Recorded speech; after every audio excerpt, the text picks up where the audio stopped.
I mean, again, he doesn't know who Gabriel is, right? Because he didn't come from an Abrahamic faith. The people of Mecca were pagan. Quran is mentioned, if this book was from other than God, they would have found in it many contradictions. If a book is without contradictions, that has no bearing on whether it comes from God or not. I've had phone books that are inerrant, but I certainly don't think God gave them. That we believe without understanding. The brother asked a very important question, that most of the scholars say that listening to music, watching movies, and most of the television programs, they're haram. So how can we have fun? Let me tell you, brother, at the outset, that having fun is permitted in Islam as long as the fun is halal fun. That the standard narrative has holes in it. The Prophet tells us because Satan or the devil sleeps over our nostrils. Those who oversleep and not pray Fajr on time, Satan urinates in their ears. I really do think Jesus was crucified and that he really was dead and buried. He thought that he was a son of God in the sense that he was specially chosen by God. I think Jesus really did think he was going to be the Messiah, the future king of Israel. I mean, that is, after all, why they crucified him.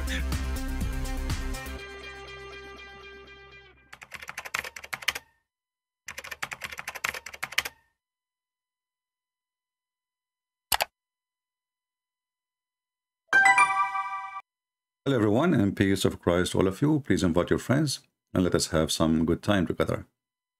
If you notice in the screen, and I posted in Patreon already, that I have a new account, and this is the website owned by Trump. It's called truthsocial.com, and this is my account there. You see it in the banner. So if you like, you can subscribe, and I'm really surprised right away I signed in and I get many subscribers immediately. So if you like to join us, and this is like another backup, like in case we lost a channel, you want to know where Christian Prince is gone, you know, let us see how it, how the truth will be protected in Trump website. We assume that is going to be, as they promised to be, a place, a refuge for the conservative to say their mind. So if you care to join there, feel free, and you can save the address in case one day you decide to look for me and where to find me. So we have a backup. So again, the screen showing you the address, and actually I have the link underneath of this video in the info. You can click and join and subscribe.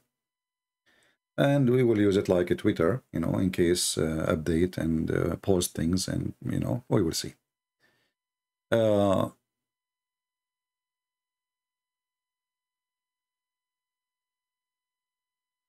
It's only for US. Well, it's okay. I mean, better than nothing. Maybe in the future they will open it. Maybe for now they are not ready for opening to everybody. It's okay.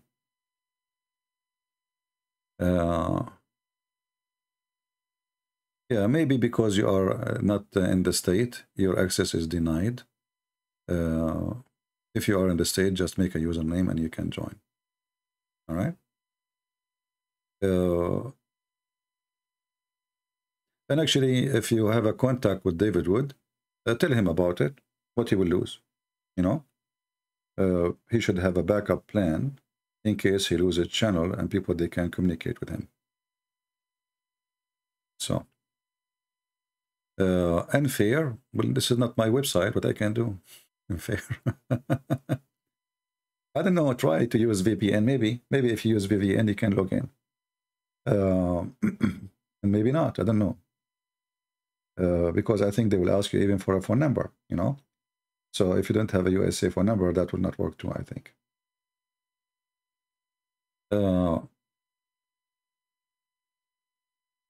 Guys, don't make a drama about it. It's just a way for a backup in case, So those who live in the USA, if this is only for USA for now, they can tell you, maybe if you live in Europe, you can have access. I don't know. Like, what about people in Europe? They can have access or not? I'm not sure.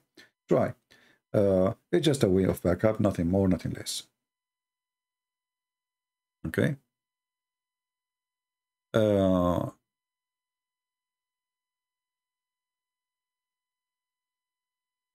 Okay. Anyway, As you see, today we have a topic. It is, what is Islam? And actually, last Friday, we took calls from Christians, right? So this Friday, we will allow Christians to call, and we will allow Muslims to call. So either one, like to join us, feel free, and we will be happy to take your call.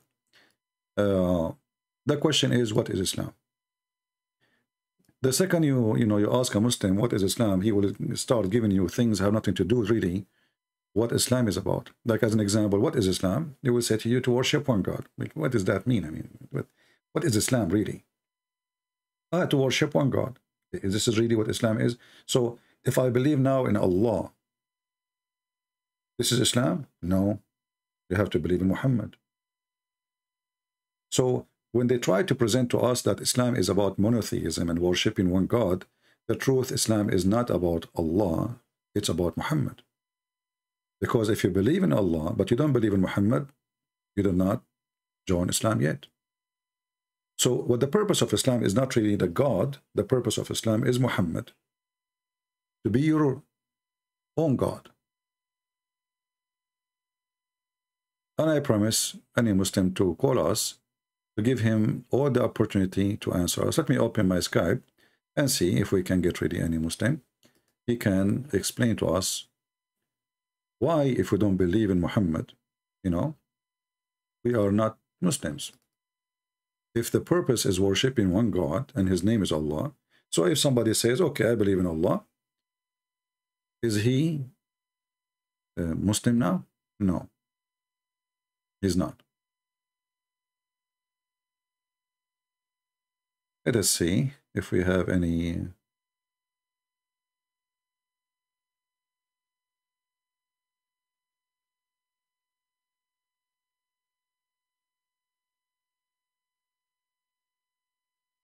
I am a Christian. Can I call?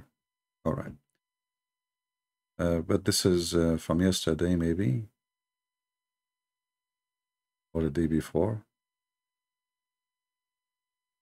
If you are interested to call us, you are a Christian or a Muslim, feel free. You can text me first, don't call right away, because you cannot actually, unless I text you. Okay, I have a serious problem that I need to talk about. Okay.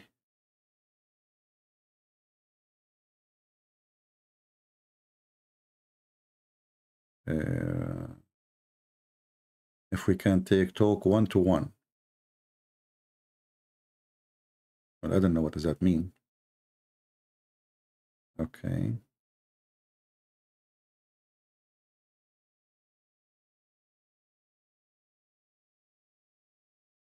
Somebody says to me, Christian Prince, you're a liar, go to Fifi and see how he responds and beat you easy.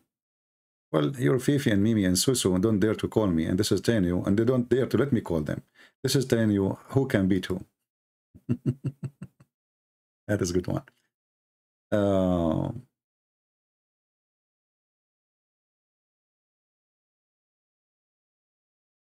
Okay.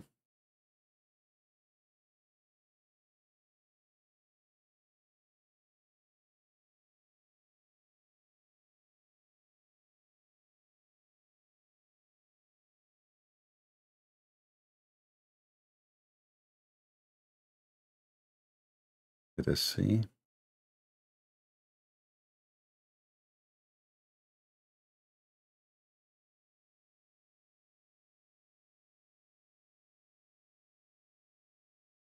All right, well, we are trying to see.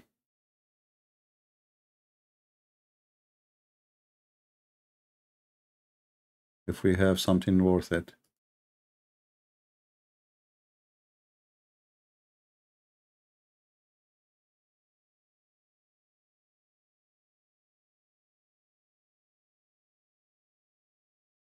Until now, we did not see any text from any Muslim. So if you are a Muslim or a Christian, you like to join us, feel free. So Islam simply is a propaganda machine. It is a government to control. And if you join the gang, you are part of the gang, and this is the government. It's not really like when a Muslim, he says to you, we have a Sharia law. I have my first degree, it is a Sharia law. And when I study, I did not find Sharia in the Sharia. Sharia mean you know, like legislation, you know, like, but when you read, you don't find anything really. The Quran is empty, the Hadith is empty. Then what you find, that Imam etc. said, and Sheikh etc. said, and scholar etc. said. So there is a huge gap inside this religion, and there is no law.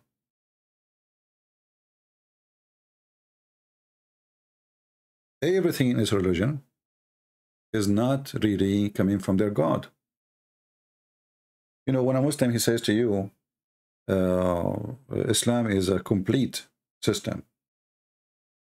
And then when we check the Quran, we find that the Muslim, they don't follow the Quran. They follow the Hadith. Even the Hadith, when it's contradict the Quran, they take the Hadith against the Quran, which is very weird, because the Quran supposedly is the book of their God, not the Hadith. Muhammad is not the God. And what is the guarantee that Muhammad even said that? And the Muslim, they say the only preserved book is the Quran. So the Hadith is not. So why you follow the Hadith then? And the reason they follow the Hadith, because the Quran is an empty book. Now we can prove it very easy. If any Muslim would like to try to join us and, you know, show us if we are wrong.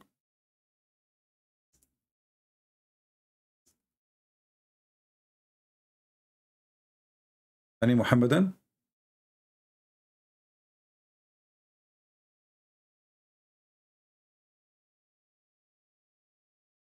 Can I join live debate in Skype? What does that mean? If you are a Muslim, tell me I'm a Muslim. You want to call me to, you know, to prove me wrong.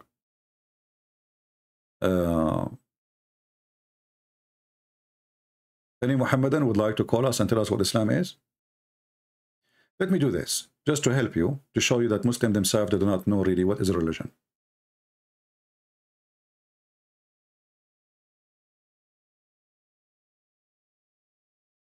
What is this Islam? You know, when we say Islam, what does that mean? Nothing. It's just a very flexible, false belief. There's no law. It's outlaw, actually, religion. It's a gang style. And the proof of that, you know, like if there is a punishment for a crime, the crime depends, you do it to who? You know, have you ever heard that if you do a crime to someone, he is a Hindu, it's okay? If you do the crime to a Muslim, it's not. So when they say law, Islam is outlaw. Islam is a gang. It's not, there is no law. So if I type now in Google, what is Islam? I will open only a Muslim website. You know, we don't want to go and see what Christian they say. We want to see how the Muslim, they bring us definition of their own belief. Muslim Unity Center. What is Islam? Let us see this website. I will put it for you on the screen. Okay, what is Islam? Here we go. So this is a Muslim website, and it's going to tell you what is Islam. If we go down here, it says the word of Islam is Arabic word, mean peace. This is the first lie. The word peace in Arabic, actually the word peace in Arabic is not Arabic. It is Hebrew, and it's coming from the Aramaic. So it is salam or shalom. Do you see it's the same? Do you see there's a letter here in the front? Islam. It's not salam. Salam means peace. Islam means to surrender. So this is the first lie. Islam is the opposite of peace, because you surrender only when you lose. You know, even when you say I surrender to God, it's mean I admit that he is the Almighty and I have no power over him, to change him, to defeat him, to win against him, to change my the way I'm made or created, you know. So this is what surrender is. In Islam, it's not surrendered because you are a believer. You are surrendered because you are defeated. Like when you say healthy and unhealthy. So the I in the beginning is to reverse the word meaning. And we can prove that very easy. If you go to the Quran, you will see when Muhammad he speak about the Arabian, the Bedouin. And Arab, by the way, Arab is a Bedouin. The word Arab means people of the desert. Arab is not an ethnic. Many naive people think, even they claim to be professor in universities in USA, they teach you that the word Arab is an ethnic group. This is not. Arab are not ethnic group. So you go to the Quran, you will find this.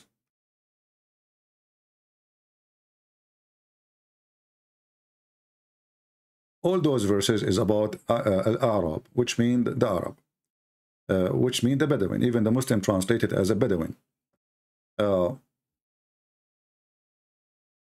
When the Bedouin, they said to Muhammad, we are Muslims. What they say? They said, Aslamna. What does that mean? We surrender. Have you see it? So you see Christians apologetic, like even our brother David would, when he speak about Islam, he says Islam means submission. That is absolutely wrong. And it's a false statement, but because he don't speak Arabic, so this is a statement of ignorance. So we have surrendered, not we have submitted. And this is translation for the word Aslamna, which means we became Muslims. So when you say Aslamna, you are talking about what? You are talking about somebody, he surrendered. Now, how we know that he surrendered in war? Maybe they mean something else. No. You will see here that those people, they say, we believe. Allah told Muhammad to tell them, say to them, you believe not. But you can say, we surrender, which means you become a Muslim. So in Islam, you do not need to be a believer to become a Muslim. As you see, they don't believe. So how they are surrendering to Islam? Because simply Islam is a war. He conquer you. You say Shahada or you die. So Muhammad saying to them, you cannot fool me. And this is a verse coming from Allah supposedly. You surrender in Islam, but faith never enter your heart. So now we understand what Islam is about. Islam is not about you believing. Islam is about your surrender. You give your soul to the devil. You don't believe that is your God, who care? You don't believe that Allah is God, who care? You surrender. And then you ask yourself, how such a religion, if it's from God, accept that somebody can be called Muslim, yet he don't believe? You know what I mean? So who cares if you believe or not? You believe, you don't believe, who cares? What we care for, that you surrender. Islam is a gang, and the gang would like to grow. In order to grow, well, we accept everybody. You believe in our gang, you don't believe, who cares? You have to join it. You want to live? Join and fight with us. And now who can prove me wrong?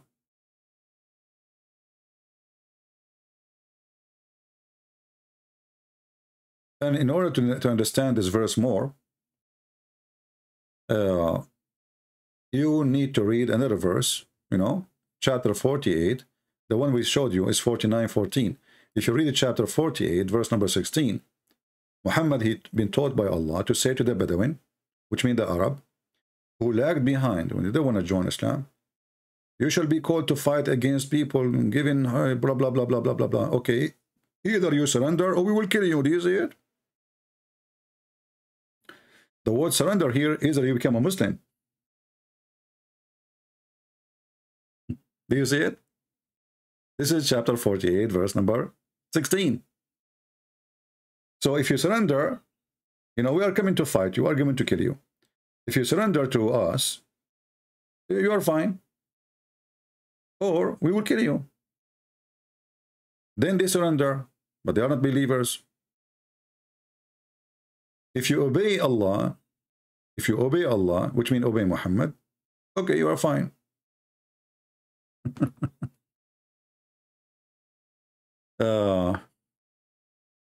Do we have anyone have a comment? Any Muhammadan? I remember actually, you remember Ultimate Fart when he called me once about this. Ultimate Fart, he don't speak Arabic. And as you know, he is, I think, from Senegal. He don't speak Arabic at all. But when he read the Quran for you, what the Muslim they have like, it's something called, I know what they called, inter something, like, they make the sound.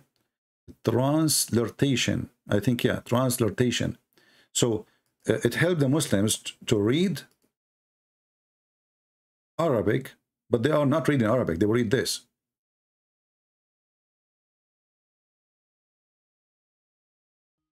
You know?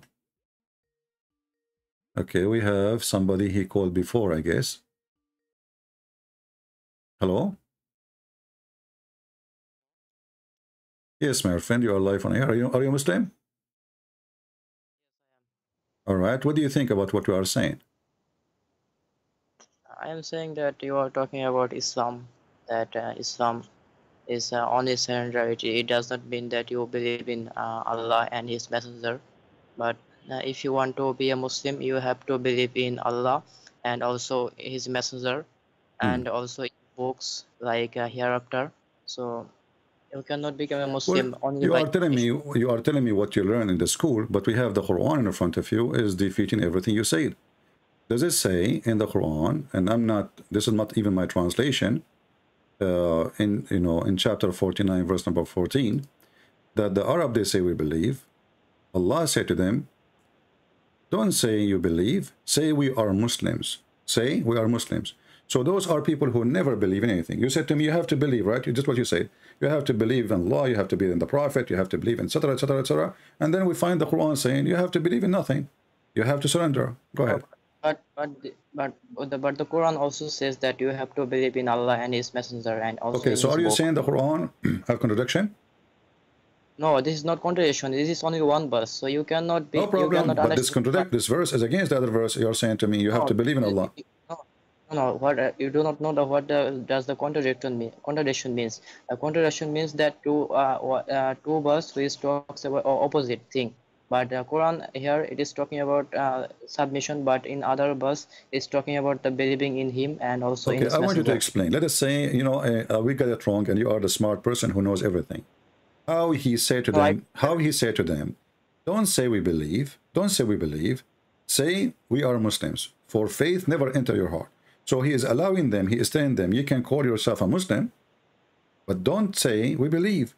And you said to me, in order to be a Muslim, you have to believe. But Allah is saying in this verse, don't say we believe, say we are Muslims. Correct? Whose verse it is? This is a chapter 49, verse number 14. Okay, so chapter 49, verse 14. Yeah. Yeah, that's right.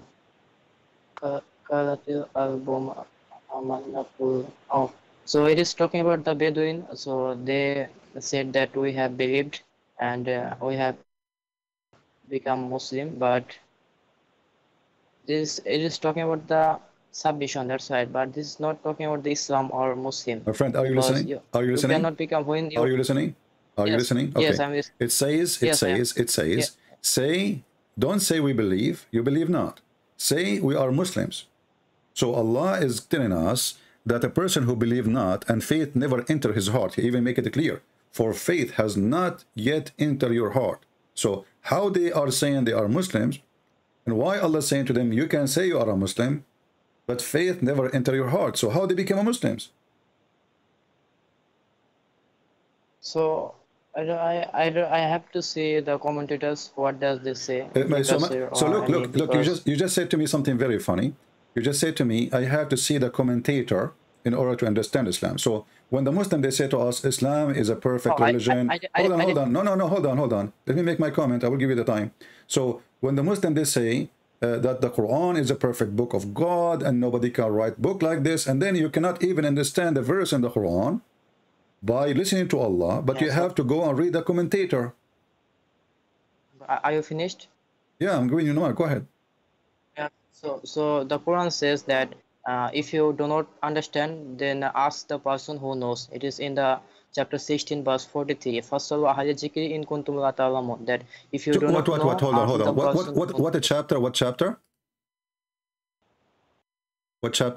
Chapter 16, verse 43. Okay, I will go to chapter 16. Verse 43. And now you will regret this. Okay, chapter 16, verse number what you said, 43? 33? 43, yes. 43 or 33? 43. 43, okay.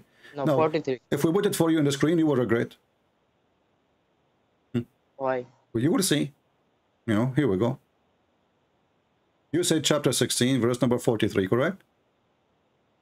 Yes. Okay. فَاسْأَلُوا أَهْلَ الذِّكْرَ إِن كُنْتُمْ تَعْلَمُونَ. أهل الذكر is the Christians. How do you know Ahl? No. Ahl Zikr means that people who learned, I mean, people who understand things, who knows. My so friend. that if you... My friend, okay. You are the one who said to me that when you understand the Quran, you go and read the commentator, right? No. I said that if you do not understand the Quran, then Quran says the ask the person who knows. So now Exactly. I am. But the Quran here, yeah. but the Quran here, what is al-dhikr? Al-dhikr, what is the word al-dhikr mean? Zikr means somebody who knows. No, al-dhikr is the name of a book. No, this is not talking about a book. This is not. It is about a book. Ahl al-dhikr, Ahl al-kitab. The word Ahl mean people of. Ahl mean yes, people of. Okay, so Ahl al-dhikr, it's the people of the dhikr, correct? Yeah, people who knows. Okay. No, let me show you that you do not know what you are talking about, and learn from a Christian prince, the master of Islam. My friend, hold on. Here we go. This is the verse from the Quran. This is the verse from the Quran. Will get you busted with no mercy. It says here, وَلَقَدْ كَتَبْنَا فِي الزُّبُورِ مِنْ بَعْدِ الذِّكْرِ.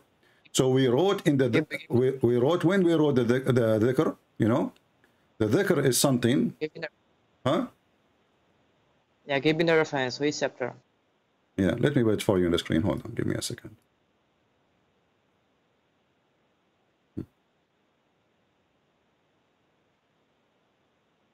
Actually, I do not open YouTube, so you can give me the reference. I can check it in my Quran. No problem. I thought you are watching us on YouTube. No, actually, I'm open. Okay. I'm sure. Chapter 21, chapter 21, verse number 105. Read it for us. Surah Anbiya, right? Yeah. Just a minute.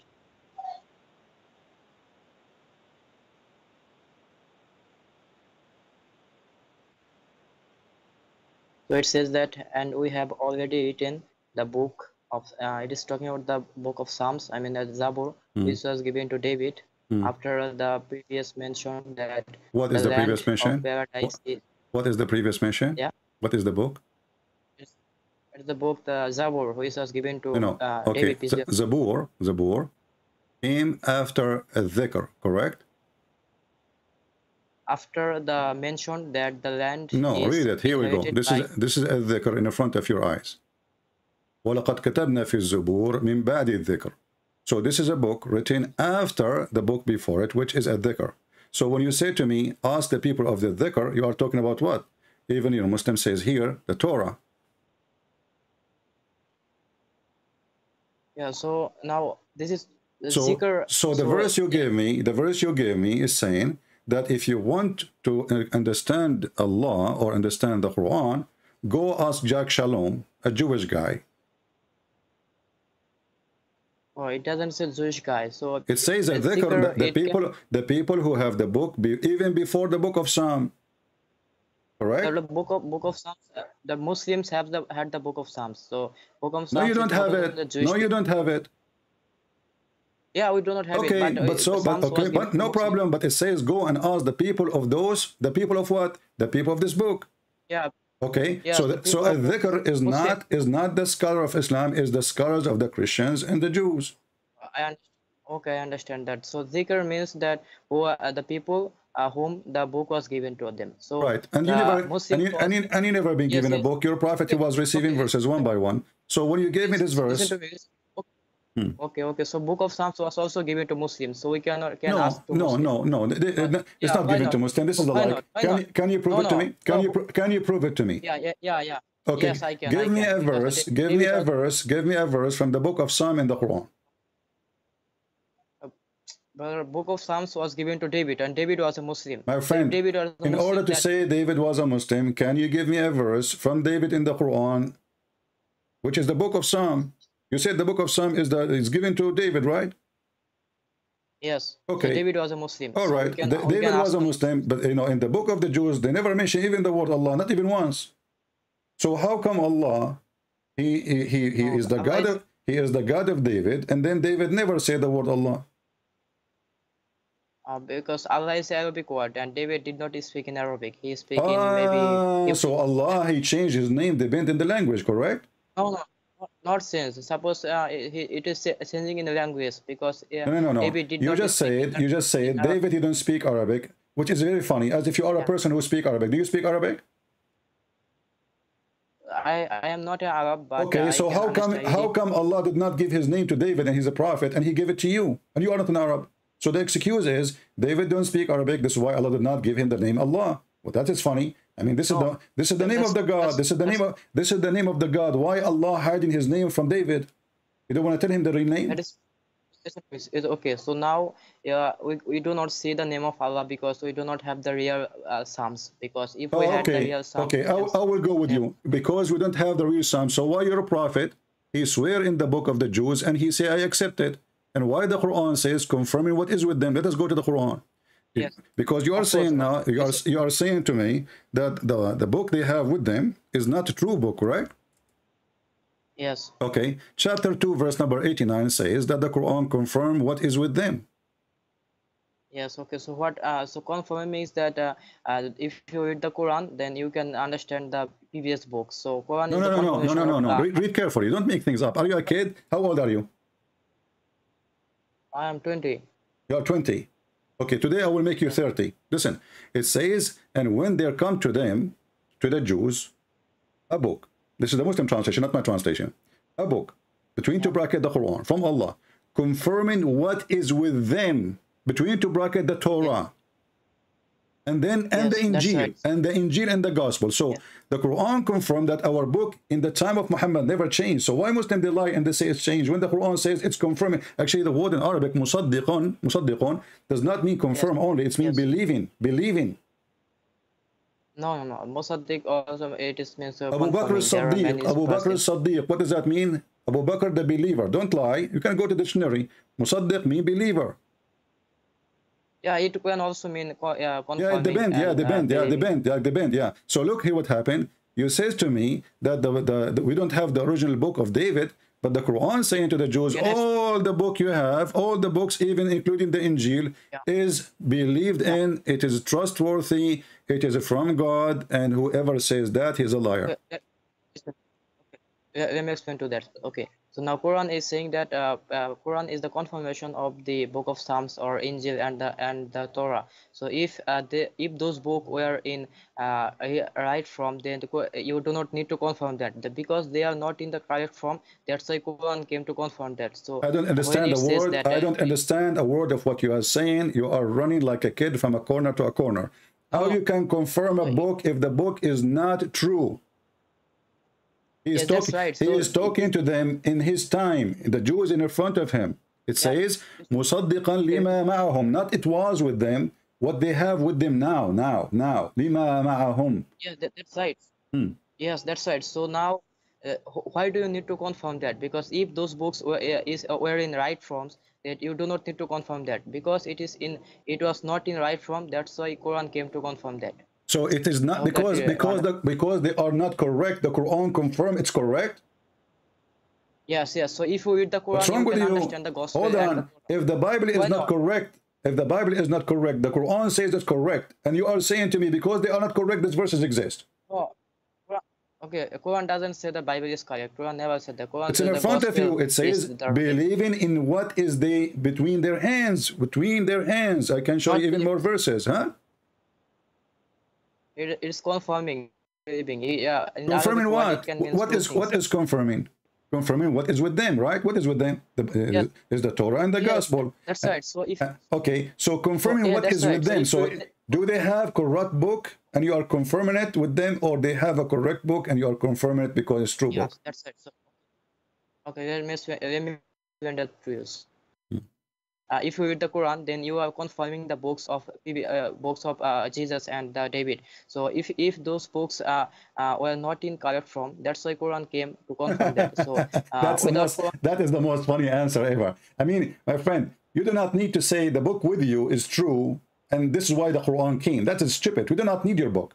We have our book already. We do not need Muhammad. We don't believe in Muhammad. So this is the most stupid argument. In the same time, if the book with them is a stupid, bad book, you don't say to them, I confirm the book with you. You say to them, your book is false. Yeah, that's it. Because you think that you have the right book. That's why Quran says that. Our friend, you keep saying you think when the Quran saying I have the right book. Okay, let me ask you. I just showed you the verse before you mentioned that you asked the people of the dhikr, and I showed you the dhikr is the people of who came before Muhammad. So you have to ask us, when Muhammad he was in doubt about his religion, did the Quran says to him, go and ask the Christians? Yes, it says in the chapter 10 verse 94. Exactly. So how ask the Christian if the Christians they don't have a good book and they are fabricators and they are liars? So why Muhammad himself was ordered to cancel the Christians if he have a doubt, if they are people who don't have a book? Yes. Okay. Listen. Okay. Let me explain that to you. Okay. Explain so to me. Okay. Quran says that if. Okay. So Quran says in chapter 10 verse 94, I think in Surah Yunus, that if you do not understand, then the previous books. So it is saying that when Quran talks about the Jesus and Moses, so the people of Arab. Okay. Hold on. Where you get this information from? No. You see here we do a fact check. When you say something, we have to do fact check. Where in the verse says if you don't understand about Jesus, if you don't understand about. Okay. And why Muhammad you don't understand about Jesus? I mean, okay, hold on. You see how stupid what you said? You just destroyed your religion. The Quran says to Muhammad, if you don't understand about Jesus, and just what you said, you go and ask the Christians. So the Quran never told the truth about Jesus then, because the Quran is not a sufficient book for Muhammad to learn about Jesus. So go and ask the Christians. That's what you just said. Go ahead. Okay, let me explain that to you. Okay, so now it is not talking about only Muhammad. It also talks about the people of the Arab. No, it's talking only about Muhammad. Okay, so let me explain that to you. Okay. No, don't explain to me. Don't lie. When you lie here, I will grab you from your tail. You said this is not only about Muhammad. You are a liar. It says if you are in doubt, and this is for individual. In kunta fi shakkin, this is for individual, a person, and this is about Muhammad. You can open the interpretation. Why you are lying? Yes, so now Quran is not only what do you mean yes? What do you mean by saying yes? What do you mean by saying yes? I just accusing you of lying and you said yes. Why you are lying saying this is not about Muhammad? I didn't say that it is not about Muhammad. You said this is not only about Muhammad. This is about everybody. You are a liar then. So if you have a doubt, and look what you did now, you make it even more horrible. So now all of you have obligation. If you have a doubt about Muhammad, about Allah, you have to come to Christian Prince, because you say this is about everybody. No, it is talking about that the Muslim Quran is for all of the Muslims. Let us go back to zero. In kunta fi shakkin, if you are in doubt, talking to who?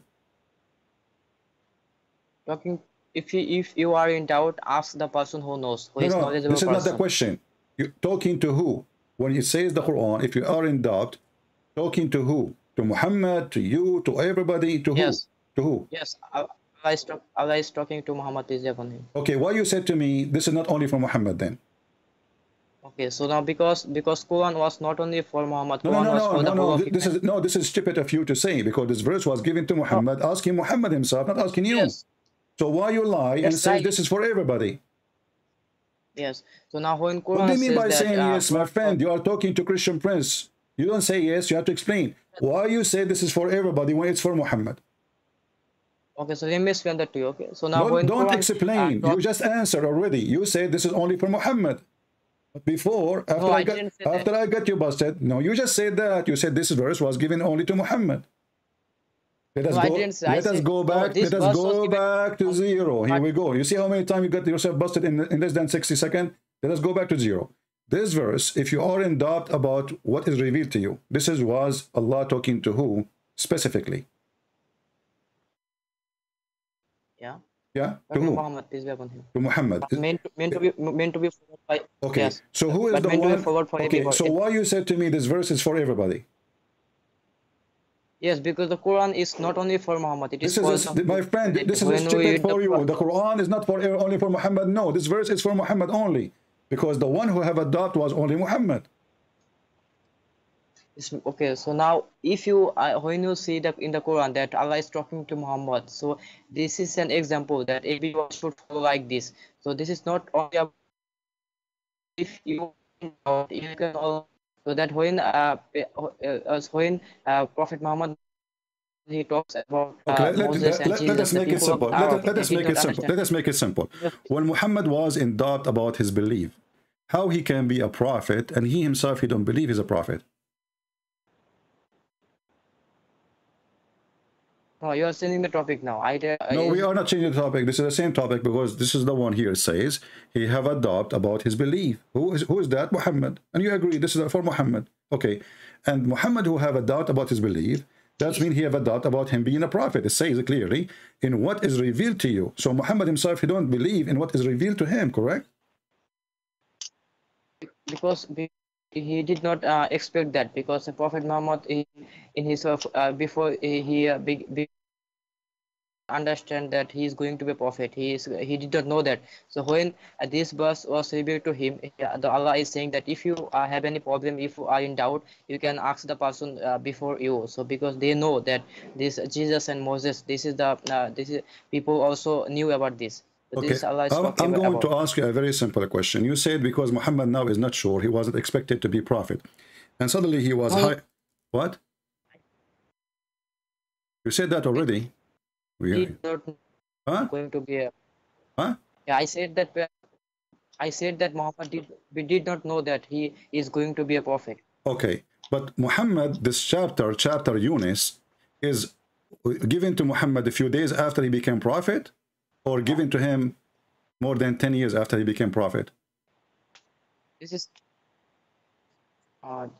it is a Meccan surah, so maybe this is maybe 2. Huh? I lost you. Yeah, so it is the Meccan, so it was revealed in Mecca. Okay, let me get you busted again.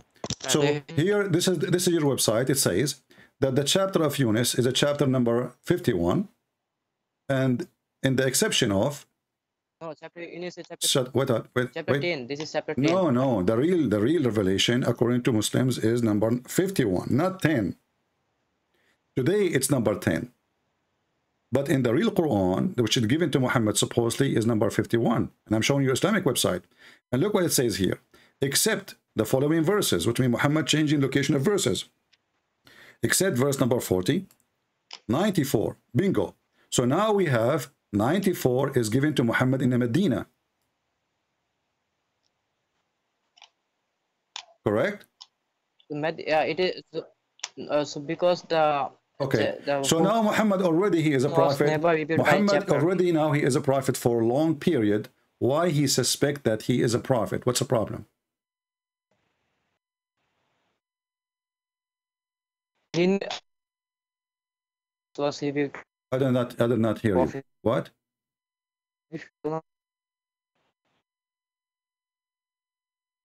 Yeah, your voice is cutting. If you are opening too many applications, you need to close them so I can hear you. But I can. Yeah, I can understand. I can hear you clearly. Okay, so why Muhammad? What is the problem? Now already, this is not the first chapter Muhammad received. This is not the second one. This is not the third one. This is not the fourth one. Already he is a prophet from long time. So why now he have a doubt about his belief? Yeah. What happened? So because the Prophet Muhammad, he did not have the knowledge of everything, because he is prophet, he is not God. So when Allah says that if you are in doubt, what does have to do with being God? Okay, Moses is not God. Abraham is not God. Yes. All the prophets are not God. Yeah. No problem. So why they were not confused? Why? No, Jesus, you're God, and we can prove it to you. Don't go there. For now, let us fix this one. Hold on. How can you prove to me that? I can prove to you that, but let's finish. Let us see. Okay, let us see. Let us make a very simple question. The question here in front of us about Muhammad have a doubt, proving to us that Muhammad is mentally ill. Because how he is a prophet of God, how he been squeezed by the angel, how the angel came to him many times, hundreds of times already, how Allah revealed to him tons of verses, how the Muslim, they say the Quran, if you send it down in a mountain, the mountain will go down because it's an amazing book. How come all of those things did not even convince Muhammad himself that he's a prophet? This is not about, so you understand, so when Allah says that if you have any doubt, it is not talking about his belief. Okay, so you are saying to me, so you are saying to me that Allah, when he say if, doesn't mean Muhammad he have adopt. He is saying to him, if. No, I didn't say that. I say that if you have doubt about what I am revealed to you, that means if you do not understand things, that's why he's saying that you can. How stupid your statement is that you are saying that if you don't understand things, you go to the Christians who have wrong understanding. Isn't it the Christian they worship Jesus as God? So you are saying to me that your God says to Muhammad, if you don't understand things, go to Christian friends, because he have the correct understanding. No, because let me explain that to you. Why? Because if you read the context of that verse, before this verse, Allah is talking about the Moses and the Pharaoh. So when it was revealed to Muhammad, he did not understand these things. That's why Allah said to him that you can ask the Christians. They can see. They can also confirm. My friend, that how you can ask the Christians if the verse before it says that the Christians they have and those people they are fighting over each other about what is right, what's wrong. And why he's asking them to go, but he's asking him to go and ask them if they are wrong. Then this is a stupid thing to say. You don't ask somebody. Look, listen. Somebody taking drugs. Somebody taking drugs, and somebody asking me how to be healthy. And then I say to you, well, go ask the guy who takes drugs. Ask him how to be healthy. That's stupid. No, this is not talking about the learning. Listen to me, okay? Allah is not saying that you can learn from Christians. Allah is saying that if you... No, it says that. It says go, if you are in doubt, ask those. When you say ask... Yeah, that's okay, right. Yeah. You ask for what? When you ask about what? That's mean you have a lack of knowledge, right? And you are the one who says to me, Muhammad is just a prophet. He's not God. He does not know everything. And so when he asks to know. Why you are lying to yourself? You just said that already. So when he asks to know. He asks to learn, correct? Yeah. Okay. So listen to me. Okay, listen to me. Okay. Now, so when Allah talks about Moses and Jesus and Pharaoh, so Prophet Muhammad, when he was not a prophet, so he did not know about them. So that's why he said that if you ask those, you can confirm that it is right that Prophet Moses and Pharaoh and Jesus they came. Thank you very much. So now, if we want to confirm the truth, we have to go and ask the Jews and the Christians, or they have the truth. So your prophet is a liar. And look, let me ask you now. As long as you made it clear for us. You just said that. You said Muhammad, he do not know the Pharaoh, and Muhammad do not know about Moses. Muhammad, so go ask the Christian and the Jews. But if they are lying then how we cannot go and ask them? So you confirm again that the Christian and the Jews, they are the one to consult, and they are the one who share the truth. Let me ask you, did your prophet try to commit suicide? Now you are saying the topic. I know this is. No, I'm not, because this is the reason for it. Muhammad, he is a crazy man. He is not a prophet. He was imagining things happening to him, and this is why he tried to commit suicide. This verse is not coming from Allah. This verse is coming from Muhammad. He's trying to explain why he's stupid, why he do not know, why he's ignorant. So he says, "Oh, Allah told me to go and ask the Christian and the Jews," because he want to explain to the people around him why each time he have a problem, he go and ask the Christian and the Jews, because he himself he have no knowledge, and you agree with that. So let me ask you again: when Muhammad he tried to commit suicide, is that because he is mentally ill or because he is smart? Okay, so I can ask the same question that was Jesus tempted by Shaitan? You can also can you answer that? Why Jesus was tempted by Shaitan? Shaitan he failed. Shaitan he tried, but Jesus he won. Yeah. Your prophet he lost, because when you listen. Even your Quran says Jesus is holy, which means Shaitan cannot hurt him. He cannot touch him. Even your prophet he says everyone when he is born, Shaitan touch him. Except Mary and her son Jesus. So Jesus have an ultimate protection from Shaitan, and Shaitan cannot affect him. But the question is, when your prophet he tried to commit suicide, was he under the control of Shaitan or under the control of Allah? Yes. Now the Quran says that Shaitan cannot tempt Jesus, but the Bible says that Jesus was tempted by devil. So how can God be tempted by here? The word tempted is translation of Shaitan trying his best to tempt Jesus. That's why Jesus said to him, it says this, it says this, it says this, and he won.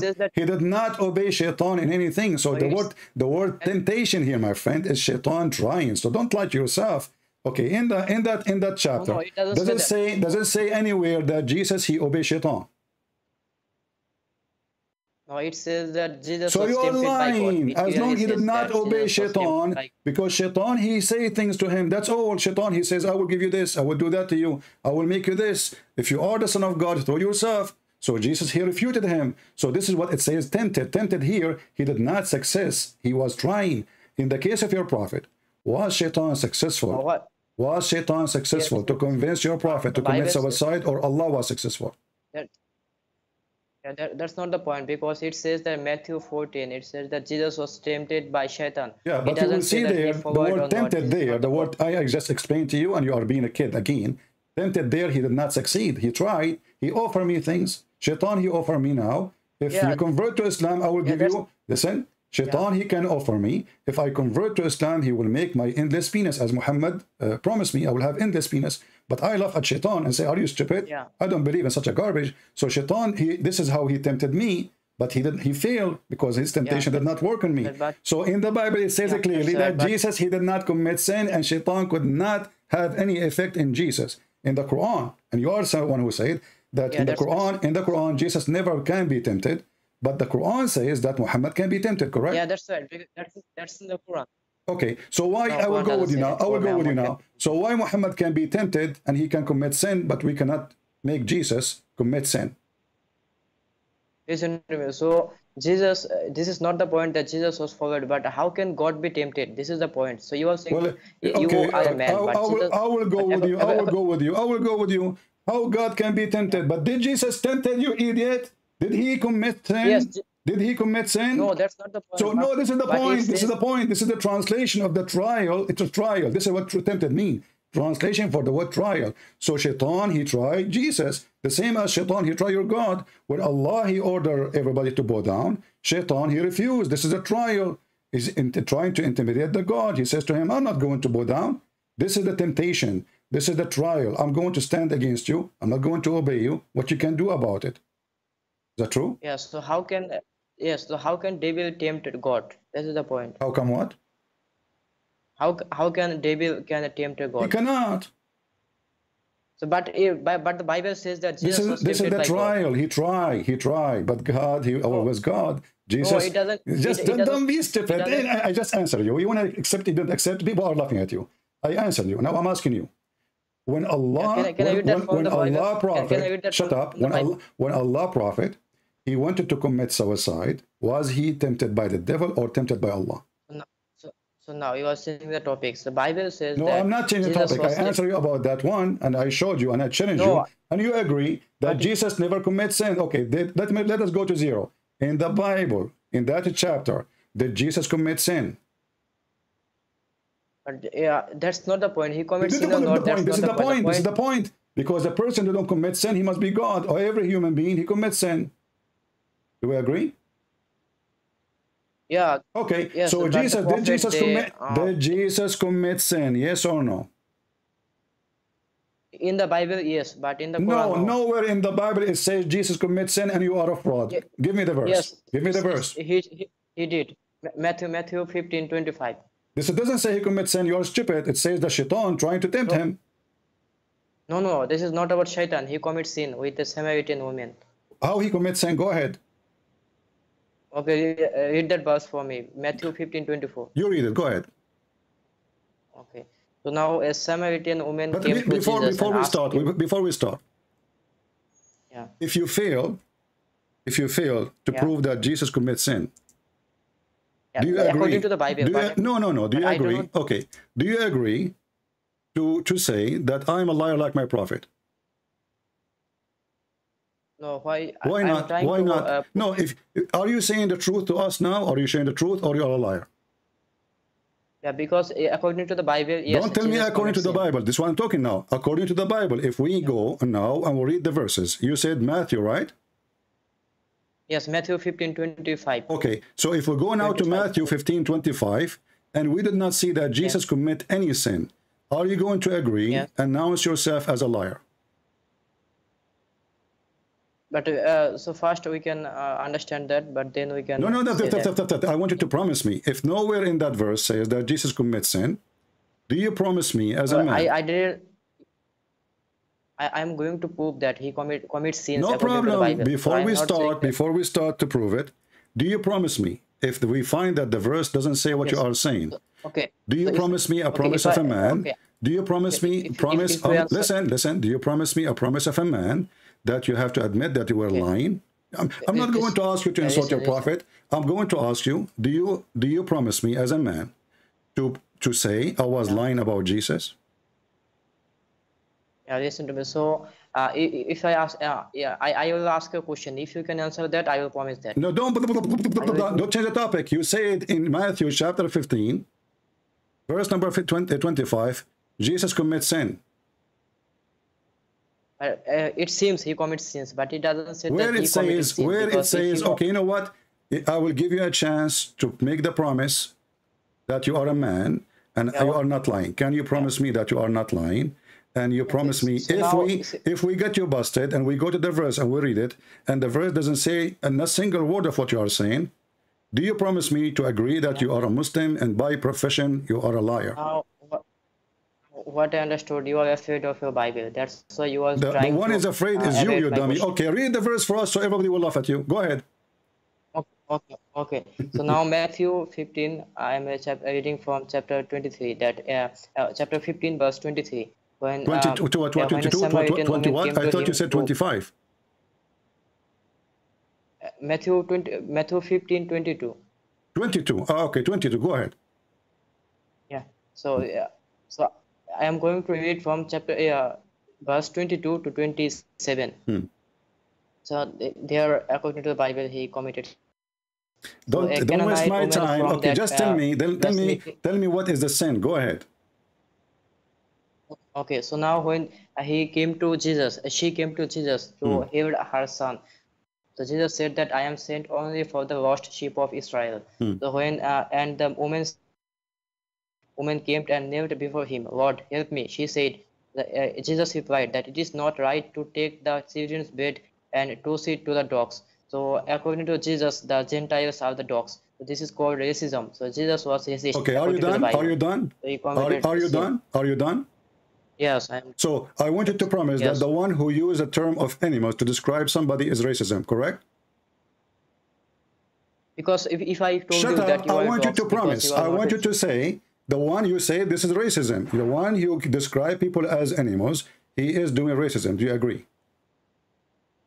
Now I understand that you will go to the Quran and see now because you are a coward, you are a son of Muta. Now you don't want to dare to talk about it no more because the Quran is the one describe people as dogs, and the Quran describe people as donkeys, and the Quran describe people as animals. And here you just mentioned to me a verse showing it clearly that Jesus is God. The same verse says that the woman, she worshiped Jesus, she bowed down to Jesus, and she called him my God. And you are saying to me that Jesus there, hold on, shut up, liar. And there, if we go and read the verses, we will see that Jesus, he did a miracle nobody can do, and he blessed the women. So why you are saying to me that Jesus being racist? If he is a racist, he will not help her, and he will not look at her, and he will not talk to her, and he will not even listen to her. But Jesus, he did what she was asking for. Did the women worship? Did the women worship Jesus in that verse?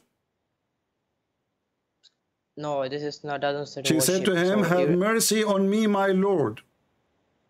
Yeah. So okay, my Lord is. Have mercy on me, my Lord. What she want from him, this Lord? So he want help from him. So what help? What kind of help? She want money. She want a sandwich. What she want? She want her child to be healed. She want. Okay, this is that's a request you ask to the Lord who can heal. That is God, is it? No, because the Bible says that no. You see, she is asking Jesus, calling him my Lord. She is not asking the God of Jesus. She is saying, my Lord, I need your help. All right? And then Jesus, he said to her, shut up, you liar. You said, and Jesus said to her, O women, great the faith, is going to be as you ask for. And her daughter was healed. So Jesus as Lord, he healed the women. He did not commit sin. The women worship him, and he was not racist. And Jesus, he said himself, just to show you the racism, my friend, the racism. Isn't it your God in the Quran, and you are the one who mentioned the animals? Shut up. Isn't it the Quran says There is a chapter in the Quran. All of it is called the chapter of An'am. Al-An'am. What the chapter is about describing non-Muslims are animals. Is that correct?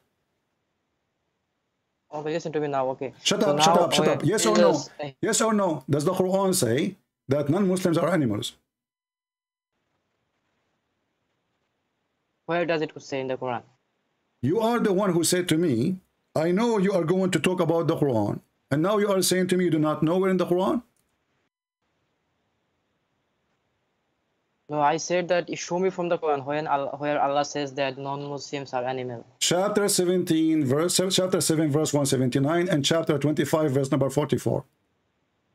Here we go. Chapter so Furqan.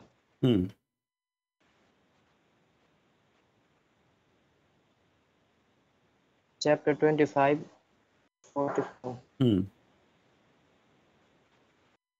So it says that, or do you think the most here or are not rather they are more astray in a way. This is talking about that they do not hear because they can see the signs. This is not the question. Are they the same? Are they the same as animals? No, it doesn't say that they are animals. It says that he is giving an example. It says they are just like cattle. It says they are just like cattle. Yeah, he's giving an example that and Jesus was giving an example because the Jews, and this is a statement the Jews they say, why we want to give the word of God to the someone who don't believe in God, and you are the one who speak about racism. Is it true that the Quran considers non-Muslims are najis? The Quran is giving an example that don't give me example now. Like answer Abdul. Is it true that the Quran considers anyone is not a Muslim, he is najis? Correct or no? Najis, what does the najis mean? And now he do not know what the word najis means. Suddenly he do not know. Are you telling me that you do not know and you never heard the word najis before?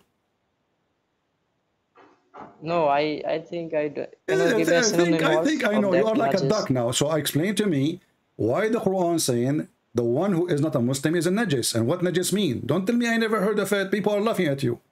What najis mean? I do not know. That's you are a liar. Swear by Allah you do not know.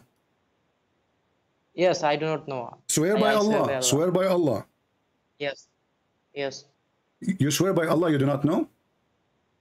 Yes, I do not know. Okay, make a full statement. Say, I swear by Allah, I do not know what the word najis mean.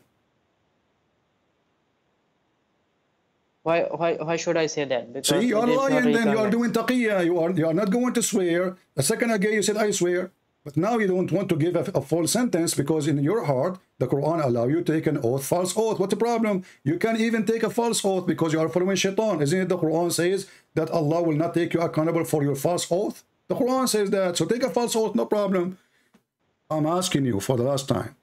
Can you swear by Allah that you never heard, you never know what the word najis mean?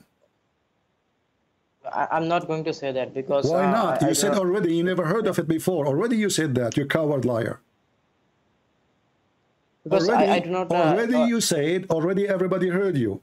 You said I never heard of it. I do not know what it means. What does that mean? And then you said to me, yes, okay, yes, I swear. But you did when I asked you to make a full sentence to say I swear I never heard of the word najis, what it means. You refused to take an oath. That's mean you are a liar. Admit that you are a liar like your prophet. Admit. Why should I make an why should I make a oath? Because this is not a requirement. Did you see how your voice had changed so fast? Listen, I'm asking you. You said everybody heard you that you never heard what the word najis mean. You do not know what it mean. You never heard of it before. I want you to say an oath. I swear by the Quran and Allah that I never heard this word najis before. I do not know what it does mean. Very simple. Go ahead. So, why do you need to make me an oath? Why do you need that? Why not? You Muslim, you do oath even for a zucchini. Now you don't want to make an oath? So, why? I do not need to make an oath right now. You need to. No, you need to because I'm forcing you. No, otherwise, people will laugh at you. Listen, you coward. Listen, you coward. You said you never heard of najis, and Muslims are allowed to take oath, even false oath. So why you will not take an oath? Say I swear by Allah and the Quran, I never heard. Look how stupid you are. Look how stupid you are. You, when I asked you, and you said you don't know, I said to you, swear by Allah, you do not know. He said, yes, I do not know. So you agree, you swear already, but you did not say that full sentence. So you are practicing taqiyya. Taqiyya is a Muslim, he says something in his heart, he says something in his mouth, and by Allah, he take you attention or accountable only for what you meant. Don't worry, so you can lie. The Quran allows you to lie, so why you don't want to lie? Go ahead, lie. I say, I swear by Allah, I never heard of the word najis. Okay, so look at you, stupid. Look, donkey. You see, I'm done with you. I'm going to give you a break. So now you agreed that the word najis is a word of discrimination, claiming that non-Muslims are filthy, dirty. And you are the one talking about racism, you coward. And you are the one who's saying that Jesus was racist. So how about the God who says that the black people will go to hell? Anyone who believe in Allah and His Messenger. No, here we go. This is your anyone who believe in Allah, but those are the white people. Read me carefully. Here we go. This is your prophet saying, not me. When Allah he created Adam, he struck him in his left shoulder, and from there he created the black people, and he struck Adam in the right shoulder, and they were white, like white ants. Yeah. So. And then shut up. And then he said to the one from the left shoulder, you go to hell, and I don't care. And to the one from the right shoulder, you go to heaven, I don't care. Yeah. So let me explain that to you. So the Quran says that there is no defined. No, explain the hadith for me first. Explain the hadith for me. You see, I'm giving you a break from the word najis. So the Quran is a racist religion. Believe that Muslim men, the white men, they are supremacist. Chapter 3, verse number 110. And even the Quran, even Muhammad, he order you to go and bring people in the chain in their necks. And this is your prophet is ordering you, it's telling you how Allah created evil and good. The good ones, according to Muhammad, is the white man. The bad man is the evil one, is the black one. Okay, so you just say that chapter 3, verse 110. Shut up.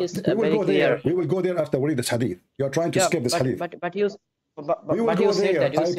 I promise you. We will go there after we finish this hadith. Read it. But don't butt me, Abdul. Don't butt with me. Read the hadith. Let everybody laugh at your prophet and how racist he is. Yeah, but you are the one who said that. Read the hadith and explain the hadith, and then you can butt me. I'm not a scholar of hadith. You are a scholar. You are a scholar. So you are calling me to refute me, aren't you? So suddenly you do not know. So you do not know what najis mean. You do not know what this hadith mean. You do not know anything. I mean, the hadith is very simple. I didn't say that. Shut up. No, you can understand the Bible, but you can't understand what your prophet is saying. The hadith, there can be a shut up. I don't care. This is at Tirmidhi. It's a Sahih hadith. And this is your Muslim website. Read it. Give me the reference. Hadith number what? What hadith number? Hadith number 30. Hadith number 38. At Tirmidhi. Okay. Tirmidhi 38. Okay. I'm going to read that. Read it in front of you on the screen. 33. Yeah. So Ubay bint Muabbis ibn Afra'a. Is it that hadith? Read it in the screen. Read it. It says, Allah Messenger, peace be upon him, said. I understood, but this is a Hasan hadith. I just see that. It's a Hasan. Hasan mean good. Yeah. No, Hasan. It is not the same as Bukhari and Muslim. It's Hasan. It's not the same as Bukhari. Do you know what Hasan mean? Yeah, I know that. But what Hasan mean? What Hasan mean? Good. What Hasan mean? Hasan means that a hadith that is said by only one. What Hasan mean? The word Hasan. Stop being stupid. With only one. Hasan mean one. Only one. He said it. That's what Hasan mean. You stupid. No. Abdul, listen. Not. What the word Hasan mean? Isn't it your prophet himself? His grandson. His name is Hasan. Yeah, that's right. Yes. Okay. What Hasan mean? Hasan. I do not know Hasan. You stupid, you do not know. Mean good. It means good, correct? I said that Hasan hadith is not. It means good. Hasan mean good. So shut up. So your prophet, he said that it's Hasan, it's good. So your prophet is very filthy racist. Now we go. You said, I will give you escape. You said chapter 3, verse 110. Does it chapter 3, verse 110 says that the Muslims are the best of mankind? Yeah, no, it says that because you follow what is good and forbid what is bad, that's why you are good. So anyone who follow what is good and what is bad, Okay. then he is good. So the Muslim, they follow what is good, and the good is to consider that black people will go to hell. This is the good of Islam, right? No, no, that's not good. The good is that Okay, you follow what is Allah and good, His that Messenger. you call a Christian and non-Muslims najis. This is good, right? How do you know this is good? Because Allah is giving an example. He's You are the not one who saying said that to they are me, not you are just- the one who said to me, we follow what Islam teach, and the what Islam teach that non-Muslims are filthy najis. Correct? Yeah, so but Okay. So but the Bible if you also- see but if the you see Bible someone also- if you yes. see someone is a Hindu, what you call him in Islam, you call him najis. Is that correct? Yeah, so Okay. why do you have any what najis problem? mean? What najis mean? Listen to me, okay. So now the Shut Bible up. also What teaches najis mean? You agreed Yes. that when you see a Hindu person, you say to him, you are najis. What najis mean? But when you see a Gentile, you can also This is call not the him question. dog. When you see a Hindu, shut up. When you see a Hindu person, you say to him, you are najis. What najis mean? Okay, so when you see a Gentiles, what do you do? This is not the say to question. them? This is not the question. I'm asking you. I'm asking you as a Muslim. This is the question. I'm This is- asking this you is the as a question, Muslim, because- Abdul. No, Abdul. I'm playing with you. because- We are having fun. Listen. Yeah. So when you see a Hindu and you say to him, you are a najis, what do you mean? Hindu is not mentioned in the Quran, and the Quran doesn't talk No, about the Quran mentioned the Hindus. You are stupid. No, it doesn't mention. Show me from the The Quran. Where Quran does it says, say that? وَإِنَّ الْمُشْرِكِينَ najis. Anyone who associate or he worship other than Allah is a mushrik. Are you stupid or what? Mushrik means anyone who associate partner with God. Okay, The so are you Christians saying the now, you mushrik. see now you are in more trouble. Are you saying to me that your God Allah, he mentioned only Christian and Jews and he forgot to mention the Hindus and he don't consider them disbelievers? So they are believers, right? And listen to me. So the Quran mentioned Jews and the Christians by name. He I'm did not asking mention Hindus you. When the by name. Quran says that the mushrikeen are najis, that's mean Hindus, they can go to Mecca, according to you. Can they? No, they cannot. Why they cannot? Because the Quran says that they cannot come to Where it says that? Mecca because- Where it says that in the Quran? That the Hindus, they cannot go to the Quran, to Mecca. any unholy people, they cannot go to heaven. Where it says in the Quran that the Hindus cannot go to Mecca. I told you that the word Hindu does not mention. This is another the Quran. question. You just said to me in the Quran says they cannot go. You just said that. I asked you about the Hindus. You said to me in the Quran it says no, they cannot go to Mecca. I'm asking you where in the Quran it says Hindus cannot go to Mecca. Yeah, so it says in the chapter 9 verse 28. So You stupid, you donkey. You made me lose my voice to convince you that this is about the Hindu. And now you said this is about the Hindu.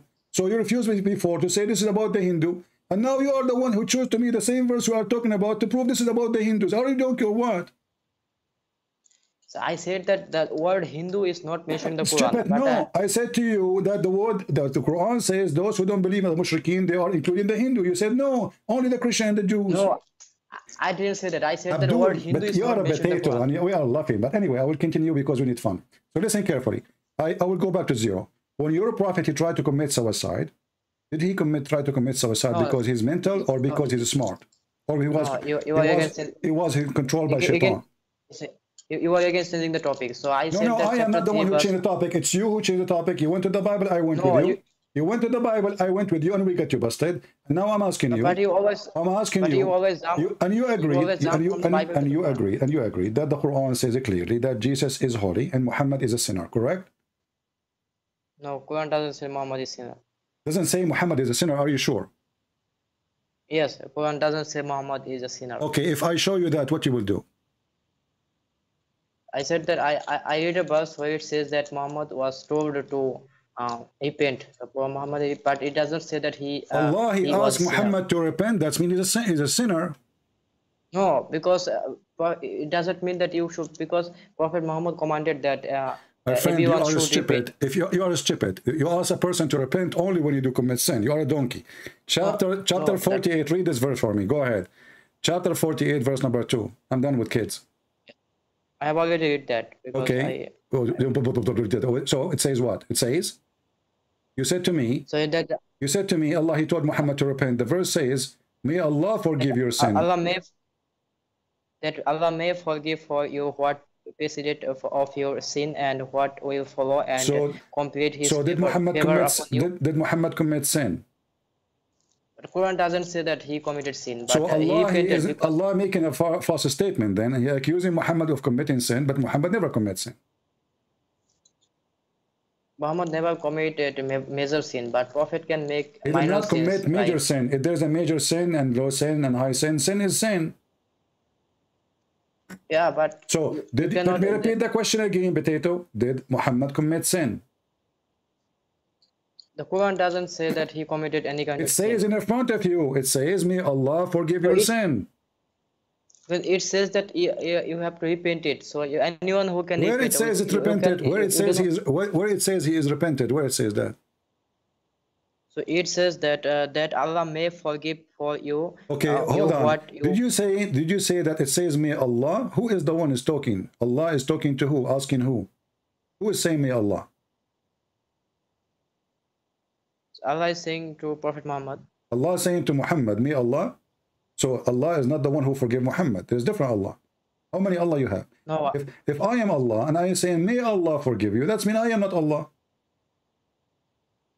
No, because Allah is talking about himself. He's not talking about the another. So if Allah is talking about himself, how he's making a wish? He's making a wish.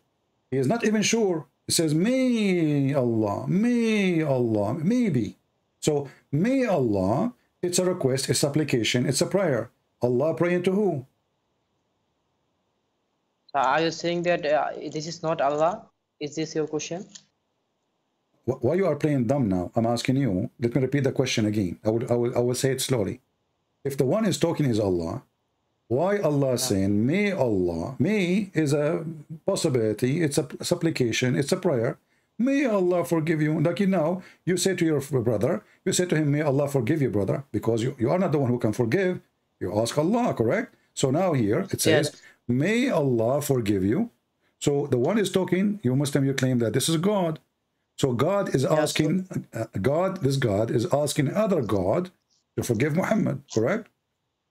Yeah, so let me explain that to you. So when Quran says that, and Allah says that it is Allah who forgives sins. So Allah is talking about himself. It is not talking about another person or another God. Okay, you see, you just say that the Quran says it's Allah who forgives sin, and the Muslim, they say to us, where Jesus says, I'm God, worship me.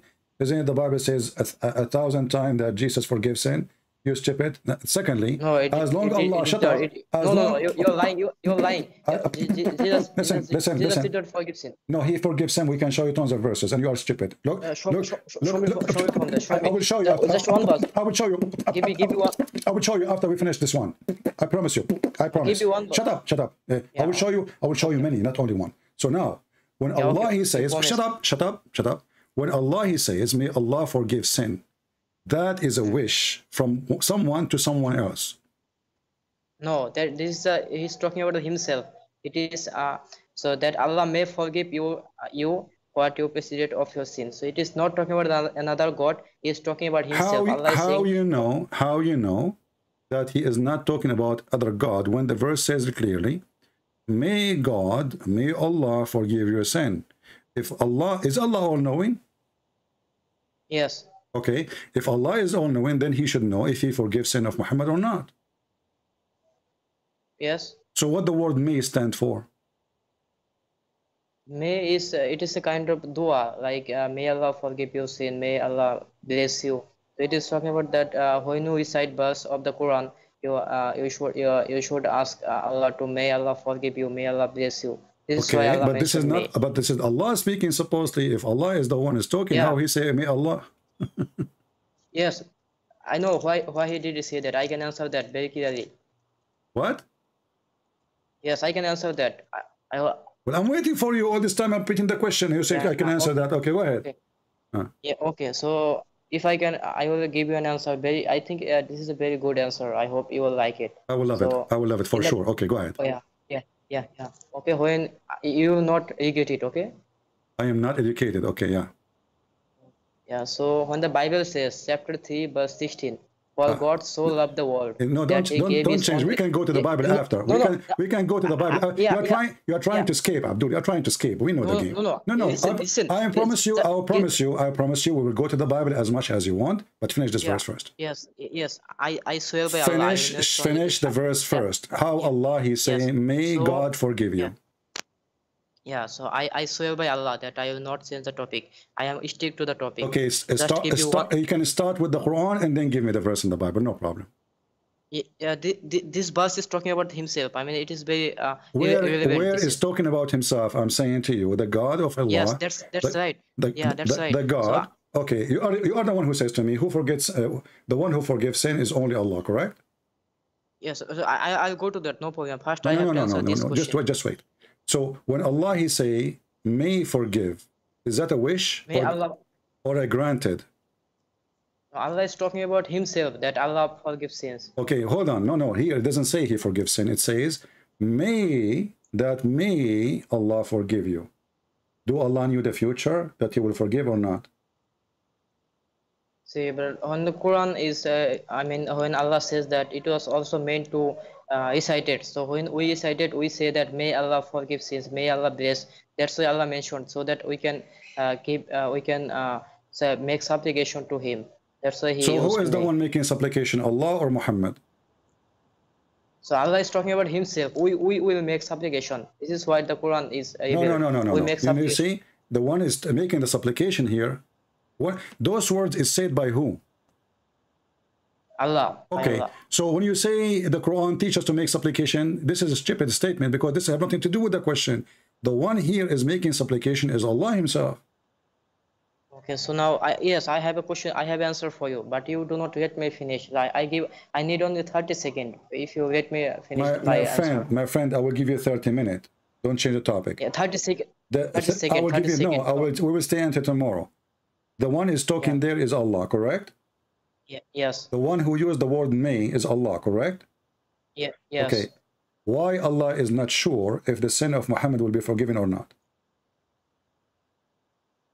So it is because it was meant to be cited by us. So we are not sure. Okay, here again, you are a liar. Guys, it's meant to be cited by us. You see, this is what you said to me about if you have a doubt about your belief, go to the Christian. You said to me, this is for all of us. You're a liar again. This is only for Muhammad. No, this is not only for Muhammad. So this verse was cited. Okay, Abdul, you say, I will give you a chance to prove me wrong and get me busted. Do you agree with any interpretation that this is only about Muhammad or this is about everybody? Listen to me. So now I'm not going to listen. I want you to get me busted. Which interpretation agree with you? Either you are a liar, coward, you have no dignity. Yes. And all Muslim scholars agree with you. So which scholar agree with you that this is not about Muhammad specifically? So listen to me. So so this verse is talking to Muhammad. Shut up! Don't give me your fabrication. I'm asking you a challenge. Give me one scholar. Right. Shut up. Give me one scholar. He agree that this is not about Muhammad. This is because we will recite it. This is what you said to me. You said to me, this is you should recite it and make supplication, but the Quran doesn't say that, and you're a liar. So I'm asking you, which interpretation says that this is not about Muhammad, this is about all of you Muslims reciting this? So I said that this is indicating to Muhammad, but it was meant to be recited by us. Listen, Abdul, again. Which interpretation says that this is meant to be recited by us, this is not for Muhammad? Every Quranic verse is recited by us. So why do you need you are being stupid again, because the verse here says, may Allah forgive your sin. So if we make it for many or to one, actually if you make it to many, this is even more stupid, because the one is talking is Allah anyway. Allah is not saying say.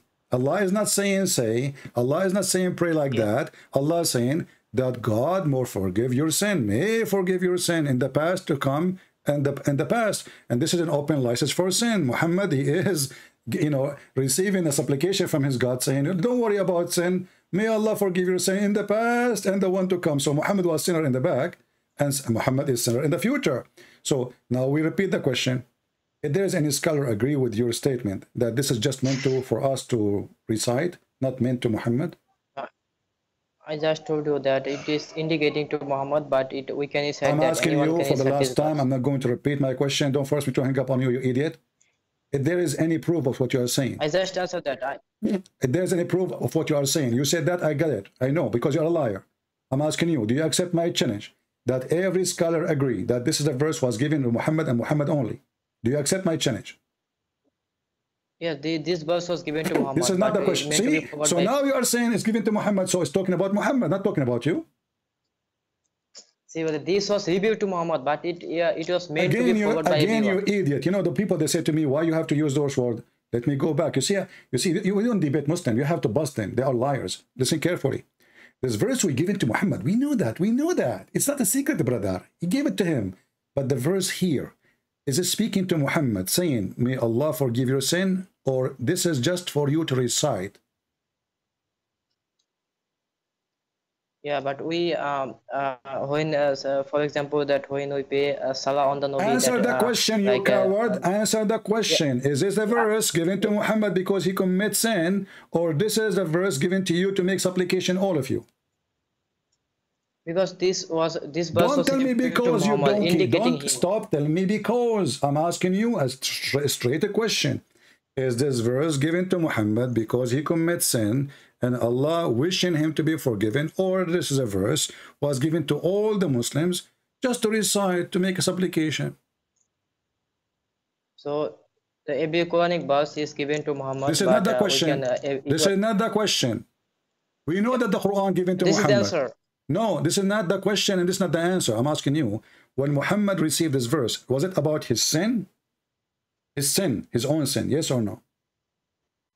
Yes, I already told you that prophets can make minor sin, but they do not make. So why you are arguing, you idiot? So Muhammad, he made sin. So the verse was taken to Muhammad himself, correct? Maybe minor sin, but that's not the point. Stop being stupid. Nowhere in the verse says minor sin. Are you adding words to the Quran now? No, I'm not adding, but we know that. So now you are adding. No, you are adding because nowhere it says minor sin. Now let's go back to zero. So now, as long as we agree Muhammad he commits sin, and you are trying to make him better, look better because he made a minor sin, which is very funny and silly. But the verse here saying, may Allah forgive your sin in the past and in the future. Allah, when he say the word may, he is speaking to who? You keep repeating to me, it says that to recite. Where it says that, it says to you, Allah, he said, Allah, he said, Allah, he said, that God will forgive your sin. Allah is talking about himself, that may Allah forgive your sin. Okay, I will go with you. I will go with you step by step. Guys, Allah talking about himself. So why he is using the word may? May because it was meant to be cited by us. So when we cite, we can say here we go again. You see, and they say to me, why you lose your patience? It's meant to cite by us. Get out of here, you donkey. It's meant to cite by us. And they say to me, you need to have patience. Brother, it's meant to cite by us. That's mean. The whole verse is stupid. Because if the verse is meant to be cited by us, then the statement of Allah is stupid. He should say that may the people ask for your forgiveness. And the Arabic mean it's a stupid Arabic. If Allah, he wanted you Muslims to ask for forgiveness of Muhammad, that's even more horrible. That means he's not even convinced. Pray for me, pray. Ask me, maybe I'll forgive Muhammad. Go ahead, ask me, you know. What a stupid this argument is. They are in total disaster. And then this coward, he said, that there is nowhere in the Bible it says that Jesus forgives sin, when we have tons of verses. Go and your sin is forgiven or are forgiven. He even forgives sin to groups, not only individuals.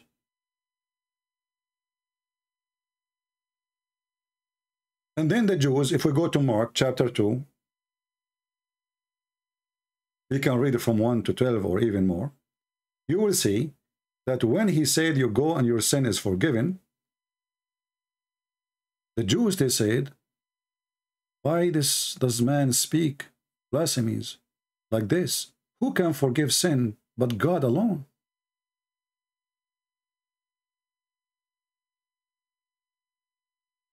Go and your sin is forgiven. A very famous statement of Jesus. It's a fingerprint of Jesus.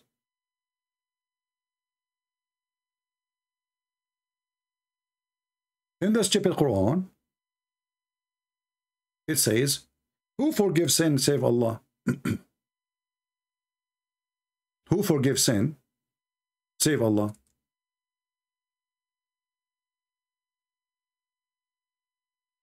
So the false god of Muhammad, he tried to copy Jesus' words and tried to replace Jesus to be the God. And yet you will see Abdul coming to you and says, where Jesus says, I am God, worship me. And as you see, your God himself cannot even forgive the sin of Muhammad. Because if he can, he don't make a wish. He say, go and your sin is forgiven. Look how straight the word.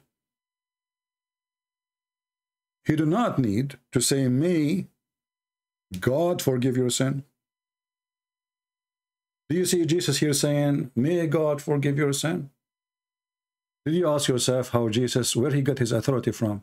A prophet, he cannot forgive my sin.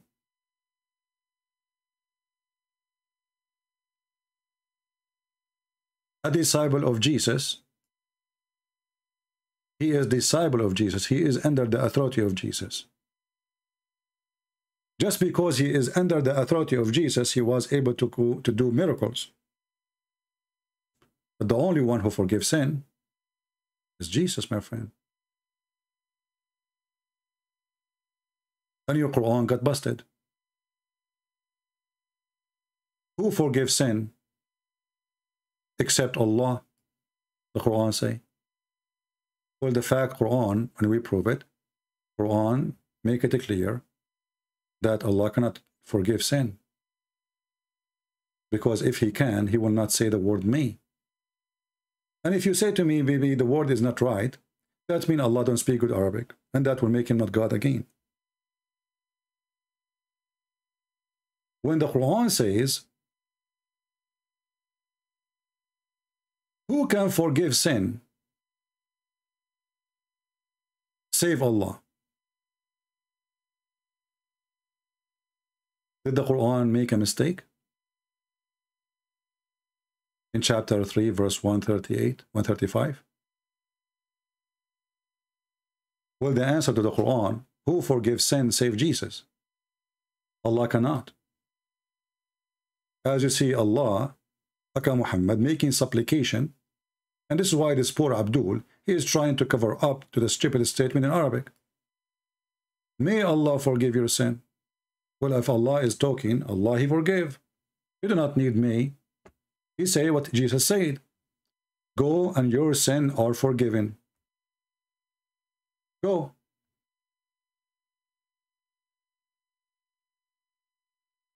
Same in Matthew chapter 9.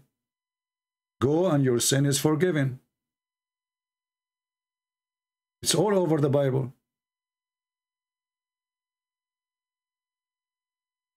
And this is why the Jews, they made it clear that this person is claiming to be God. Who can forgive sin save God? This is what the Jews said to him. They said to themselves. They said, he is dishonoring God. Who beside God forgive sin? Or can forgive sin?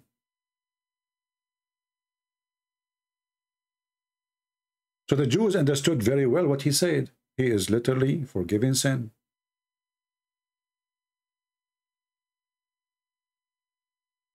And you know, talk is cheap. I can say to you, go and your sin is forgiven. I can claim to be God. But as you see, Jesus, he support his words with act. So he make the blind see. He make the one who cannot walk. He make miracles nobody can do. In the top of that, he forgives sin. And actually, he is the one who said to me, go and read about the lady who is not a Jew. And he says he called her as dogs. And Jesus being racist. But you will find that even that woman, who is not from the Jews, Because she is a believer, because she accepted to humble herself in front of the Lord. She bowed down to him. She go down and she says, even dogs, they deserve the crumbs, Lord. So she was not insulted from the word dogs, just to get the mercy of Jesus. And what Jesus said to her, your faith is great. And right in the moment, Jesus, he healed her daughter. Even her daughter is not even there. Do you see the difference between Christianity and Islam? The guy, the coward, he denied that he heard the word najis. I never heard of it. What the word najis mean? This is the same word Sheikh Uthman he used with our brother, you know, God Logic, YouTube. He told him, don't touch the Quran. Why? Because you are najis. If I am God Logic in that time and I am with him, I will say, your prophet is najis. Let us see who is the najis. The najis is the one who jump in the sewage. And that is Muhammad. The one who take a shower and do ablution with dead dogs and women blood from period. And that is Muhammad. And yet the Muslim, they say to us, you are najis. You know, they think they are superior. They think they are higher. They think they are, you know, they are the supremacist. This is why Muhammad, he told them that you are the best of mankind. And how they are the best of mankind? You go and you bring them and put the chains around their necks. You put the chains where? Around our necks. Just to try it, Muslims, and you will see. This is your filthy prophet making a clear statement that Islam is a white Arab supremacist, and the Muslim, they are the best of mankind. And why? Because they are going to bring every non-Muslim with the chains around their necks. Let's find the hadith. Give me a second.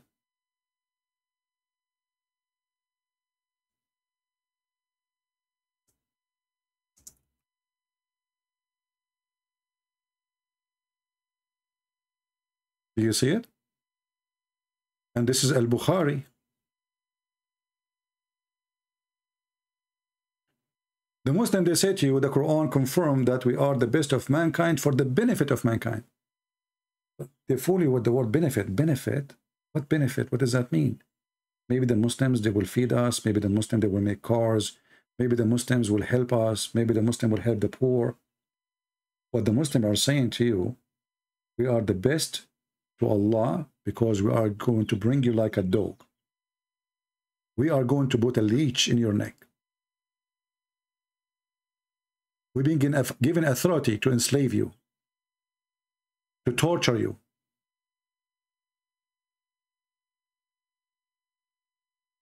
And this is why I don't like the debate of some Christians when a Muslim he speak. Anything he say, you have to stop him. Fact check. Don't let him go. Yeah, okay, and you know, and he want to jump, he want to change topic. They are professional in lying. And if you are a person, I mean, this is me, and still this person was trying hard to escape. Anything he says to you, do fact check immediately. He cannot back up what he is saying. He is just doing duct taping. Can we read interpretation? He don't want to read interpretation. If there's any scholar agree with you, you don't care. I'm telling you, let me answer you. Give me 30 seconds. And then the funny is, the Muslim, they became expert in the Bible when they do not even know their book. Let us see if we have more people trying to call. I see some people trying.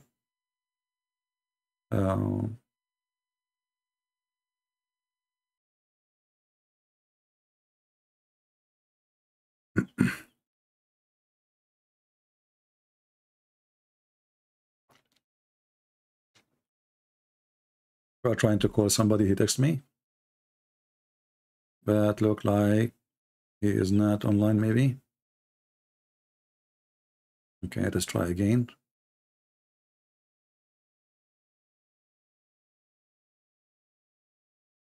Give it one more try. If it doesn't work, we switch to different person.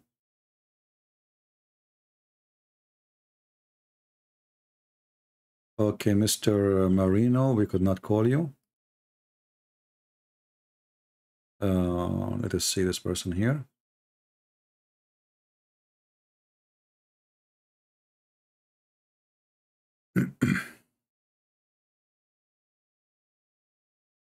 Hello? Yes, my friend, you are live on air. Go ahead. You, brother, and to all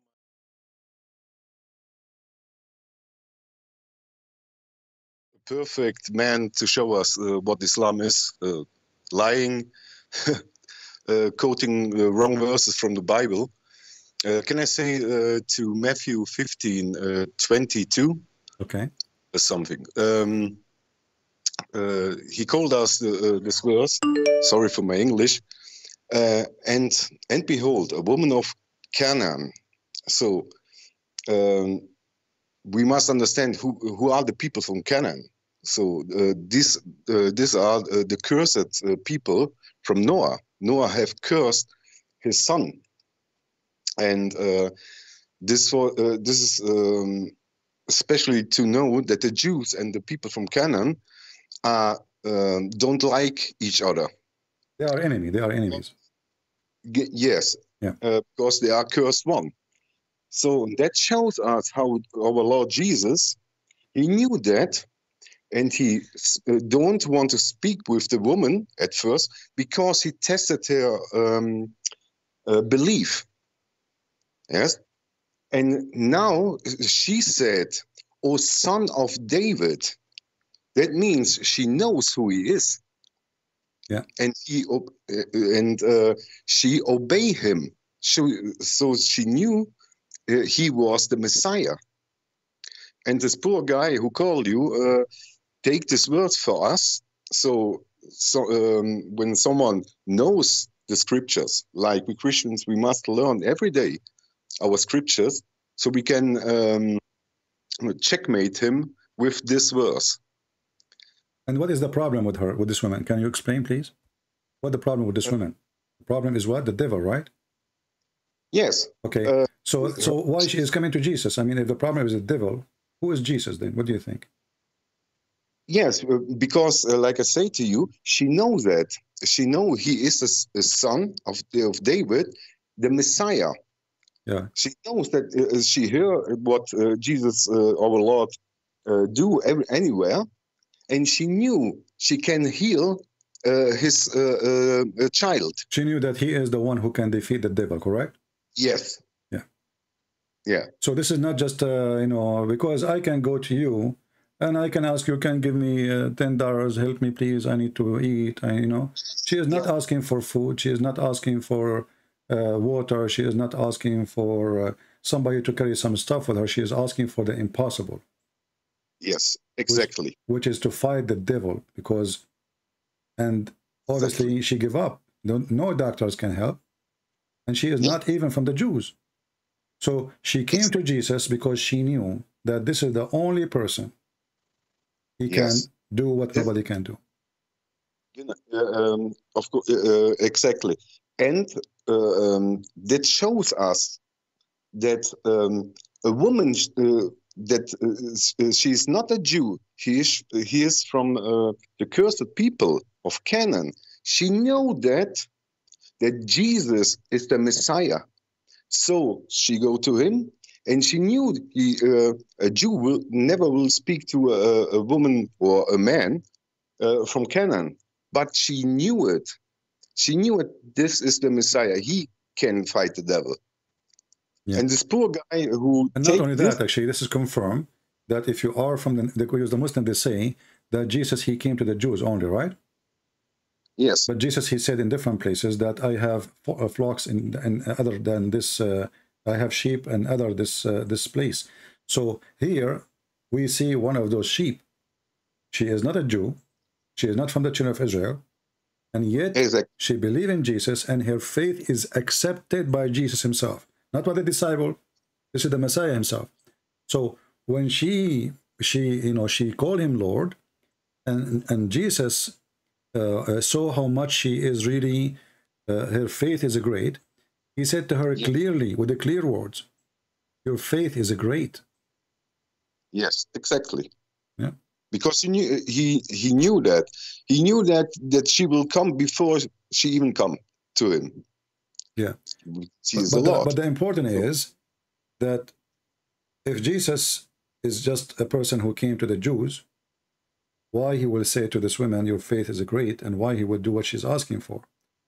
That's mean you do not need to be from the Jews to believe in Jesus, and your prayer can be answered. Yes.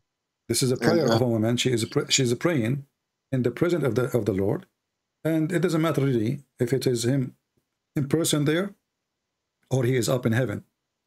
She humbled herself, she bowed down to him, and she called him my Lord, and she lowered herself, and she did not feel that she is offended because she is speaking to her God. She said, even though dogs, they get some crumbs, can I get some of your crumbs?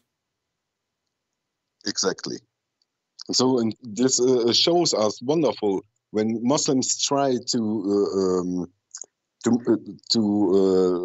take out of context our verses, and we know we can prove them. We prove the verses with other verses from the Bible, so we can put them in the corner, like you do when you talking to the people. You know exactly what they want, and you corner them in a second. Yeah. Like and actually, in the same chapter he chose for us, it says that the women, she worshipped him. You see, it says he knew that. Yeah, he and for sure. I mean, do you think that this guy, he quoted the verse there? He did not read the chapter, but they are deceivers. He want only that verse to be read. He don't want the rest, because the rest will prove that Jesus is God. And Jesus forgives sin, and Jesus can heal, and what kind of power he have, you know? And he know what he knew what is in her mind, and the women, she worshipped him. And the Muslim, they say to us, brother and sister, I trained you to tell me what verse in the Bible. It said this, it said I'm God worship me, you know? Exactly. Well, she worshipped him, and Jesus should say to her, why you are worshiping me? Stop, don't do that, you know? Because if you worship a person and he is not God and he is humble, he will say, please don't do that, right? He will say, stop, don't do that, I'm nobody, right? But Jesus, he did not say to her, don't worship me. She worshipped him, saying, Lord, help me. And after she worshipped him, he did what she's asking for, not before. Yes, exactly. So if worshiping Jesus is sin, then he should be more upset. Yeah. All right, my brother. Anything else? Yeah, when we look at the hadith, for example, where the poor Jibril comes to Muhammad in the cave, he says, read. He have and Muhammad said, I cannot read. He squeezed him 3 times. So someone who is reading this must ask himself, did Allah don't know that, or Jibril? Who is the stupid here? Yeah, you know, the whole thing doesn't make sense, because, and not only that, if Muhammad says to you, I cannot read, so why you continue squeezing him? And if he meant repeat, he is using the wrong word, because read is not repeat. And and if Muhammad, he says to him, I cannot read, he just said what he wanted to say, because he told him. If it's meant repeat, he just repeated what he said. He just said one word. So if it's meant repeat, this is stupid, because Muhammad can repeat, anyone can repeat. If it's meant read, it's stupid too, because he did not give him a book. And even if he gave him a book, Muhammad did not know how to read. So the whole story is stupid. Yes, it will be a miracle when Jibril squeezes him, and then he can read. Exactly. Here we go. Jesus, he said to the blind man, the guy who cannot walk, get in your bed and go. He walked, you know? All right, my friend. Thank you for calling. God bless you. Yes, God bless you. Bye. Take care. Let us see if we have a Muslim. I think we have a Muslim. Somebody says if you call women dogs, my friend, Jesus did not call women dogs. This isn't about a woman. This is about that those are people who they are rejected, and they reject the God of the Jews. They make fun of the God of the Jews. So Jesus is not calling the women dog. He's not. This is not what Jesus is saying.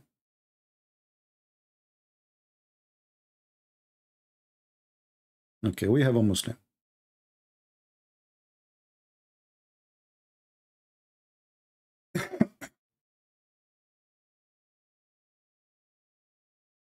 We're trying to call him.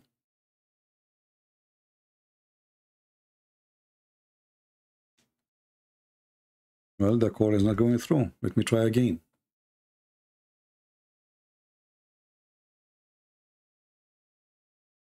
Don't call Mr. Hadi, I will call you. If you call me, it's not going to go through. I have to call you. Unless you called me once before. Or I text you.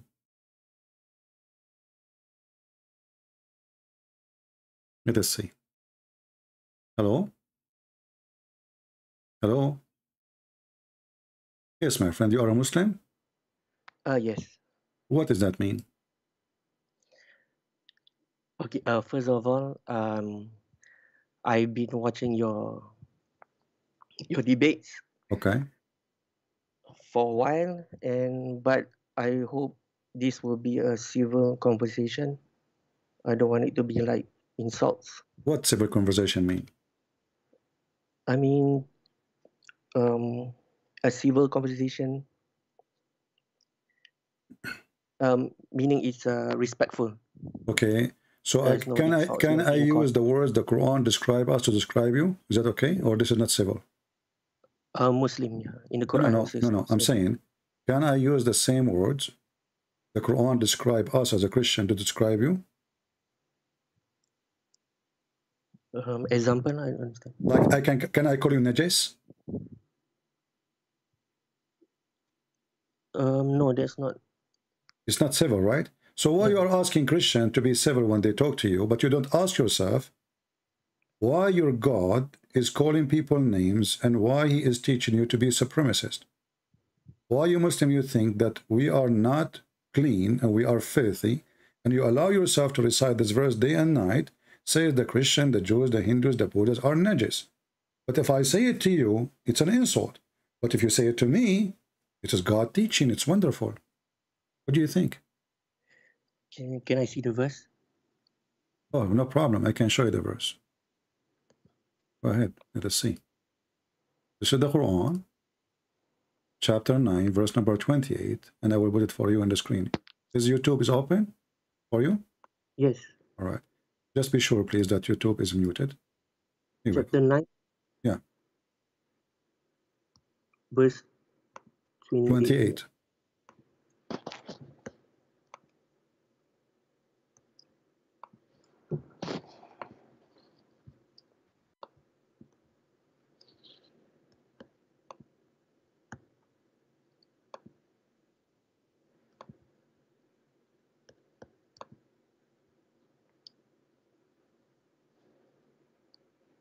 O believers, indeed the polytheists are spiritually impure, so that they should not approach the sacred mosque after this year. If you fear poverty, Allah will enrich you. Okay. So can I call you Najis? It's okay? Can I call you filthy, I mean? And you are the one who's asking me to be civil? Yet you are following the Prophet who is not civil? The one who insult everybody, the one who discriminate them? We are not allowed to enter even cities because we are like dogs. The Prophet, he ordered to kill all the dogs, and no dogs are allowed to enter the city of Mecca or Medina. And Christians and Jews and Hindus are the same. And yet you, my friend, see, I'm being nice to you. You are asking me to speak to you in a civil way. From which country you are from?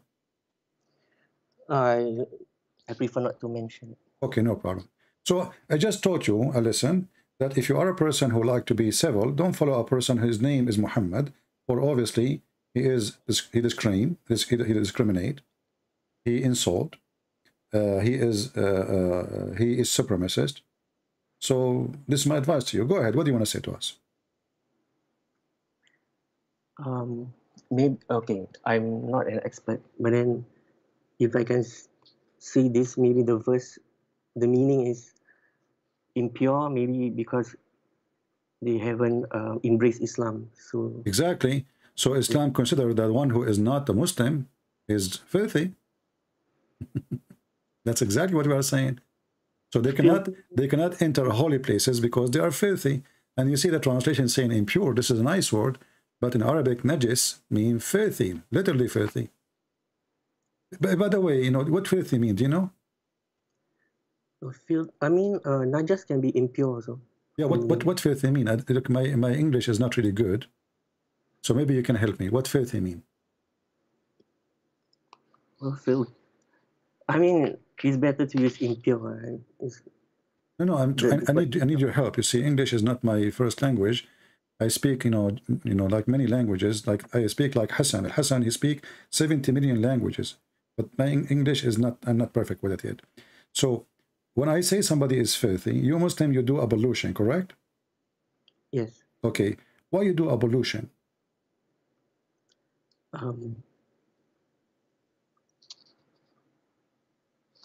To wash ourselves from spiritual impurity. Okay. How you do that? We wash ourselves with water. Okay. And the purpose is to be what? To be cleaner, right? Clean physically and spiritually. Exactly. So do you like to jump in the water, have dead dogs in it to do pollution? No, of course not. What about if there is some blood and rags of of women period? No, of course. No.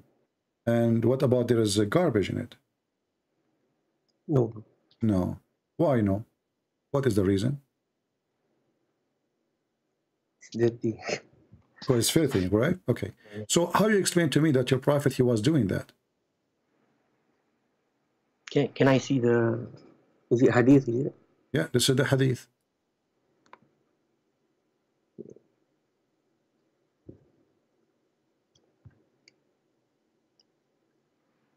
It's not showing.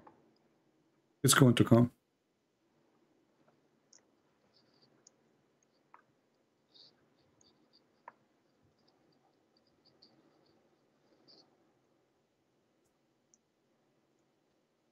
No.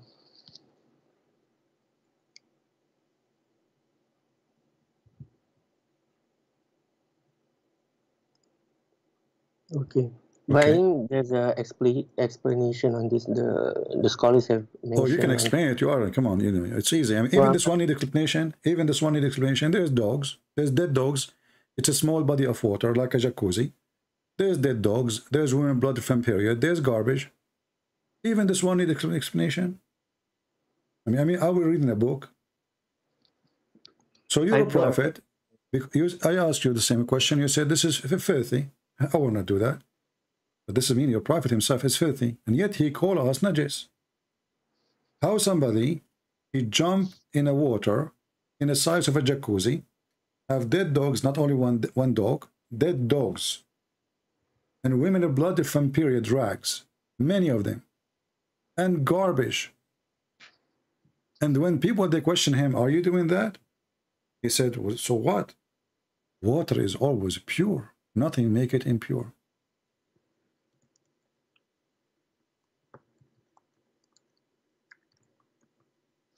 I've not read the discussion of the scholars on this. What the scholars, what they will say? The scholars, they will say the prophet is amazing. The prophet is wonderful. The prophet is so clean. Yes, and actually I have a debate once with Muslims, and they made a meeting, 5 of them, and they made a refutation to me, and they said, yes, the prophet is so clean, and he is so clean to the point he used to clean fleas from his head. I mean, do you see how clean your prophet is? He's full of lies. So the Muslims, they decided to make a meeting, 5 of them, to refute the Christian prince. And they made a video refutation to the lies of a Christian prince. And in this refutation, they says, yes, the prophet was so clean. And this is get Christian prince a liar busted. He was so clean to the point he cleaned himself from lies. You know what lies is, right? Yes. Those things, they grow on your hair, you know, and they watch you, what you are doing. There's a lie, she wrote a book about your prophet, And because she did live in his, underwear, so she saw everything. She was a witness. I mean, it's a horrible book. You don't want to read it. So what kind of a prophet is full of lies? He jump in water, have dead dogs, women blood from period, and stinky garbage. And this is what the hadith is saying. It says there are stinking things in it. Stinking, not only because garbage can be just new, it's not stinking yet. You know what I mean? Do I agree? Yes. Okay. It says it's stinking. It's not only garbage, it is a stinking garbage. So the smell already is all over. So why your prophet is doing this, my friend? If I can see, I haven't read the explanation, but then I think it was a well with that things in it. So it was a past tense. Huh?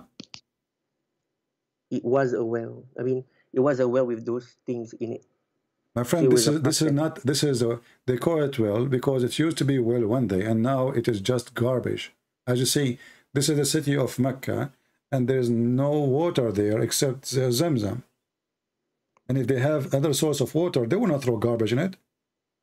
Those people, they are desperate for water. It's a desert. Nobody would throw garbage in a desert water, So the reason it's garbage, full of garbage, dead dogs, because this is a well, it's empty, and there's some sewage water coming from the houses. In the old days, when a woman, she washed, until now in the villages, they wash dishes behind the door of the house.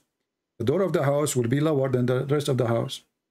Then the whole water will go in the street, and in the street, in the side of the wall, in the wall, there's like a little tunnel for the water to go down to the lower point. And obviously the dirty water is going there. If you're aware about the fake regards of water, if the water is a lot, so that okay, how much a lot? How much a lot you think? So if this water is like, let us say 6 meter wide, and there's dead dogs, and there is garbage, and there's women menstruation, you will jump in it? It's fine for you?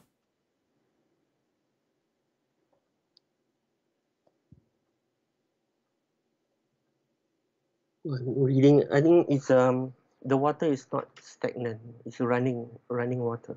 Okay, so no, it's not. This is not running water. This is not running water. Mecca does not have a river, my friend. What's running water? And this is Bi'r Bida. This the reason they call it Bida, because it's the well of garbage. And here it says there's a hadith. It measures even how big it is. It says here, Abu Dawud said, I measured the breadth of the well, okay, read with me, of Bida with my sheet, which I stretch over it. So he have a sheet. Usually he meant the abaya, his dress, over it, and I with it I measure it, okay, and with the hand I measure it as 6 cubit. As width, as a breadth, and the height of it was lower than the pubic area. And not only that, it says, and the condition of the water color changed. You see it? The color. I saw the color of the water of the well had changed. It's ugly. So it's not a running water. It's not even a well of water. This is a sewage. This is dirty water. And it's very small. And as you see, it's very low. It doesn't even touch your, like, to your waist, and it's about 6 cubic, according to this guy. And as you see, this is sahih. How long is 6 cubits? 6 cubic is like 6 arms.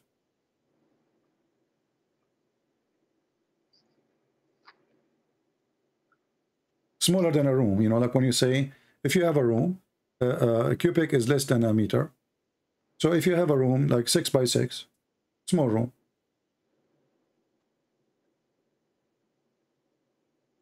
I mean, this we can agree and disagree. I mean, like I mentioned, the scholar says the water is running, and then my friend, it's not running. There is no running water in Mecca except the spring of Zamzam. That is a spring. This is not a well. This is a well, and it's obviously is a dry well. This is why people they throw garbage in it. Do you agree with me that if you live in the desert, nobody will throw garbage in a water can provide them with drinking water? Do we agree? Nobody would do that. If you live in the desert and you have a well of water, do you think people they will throw garbage in it? No. Okay, so this is because it's dry, and this water maybe from rain when it's rain, maybe from the houses, but it's not rain water obviously, and that's why people they throw garbage. Whatever is inside is not valid, and that's why people are asking him, "Are you doing that?" Did you see that the people says, "Are you doing this?" You know, if it was normal, people would not ask. Correct?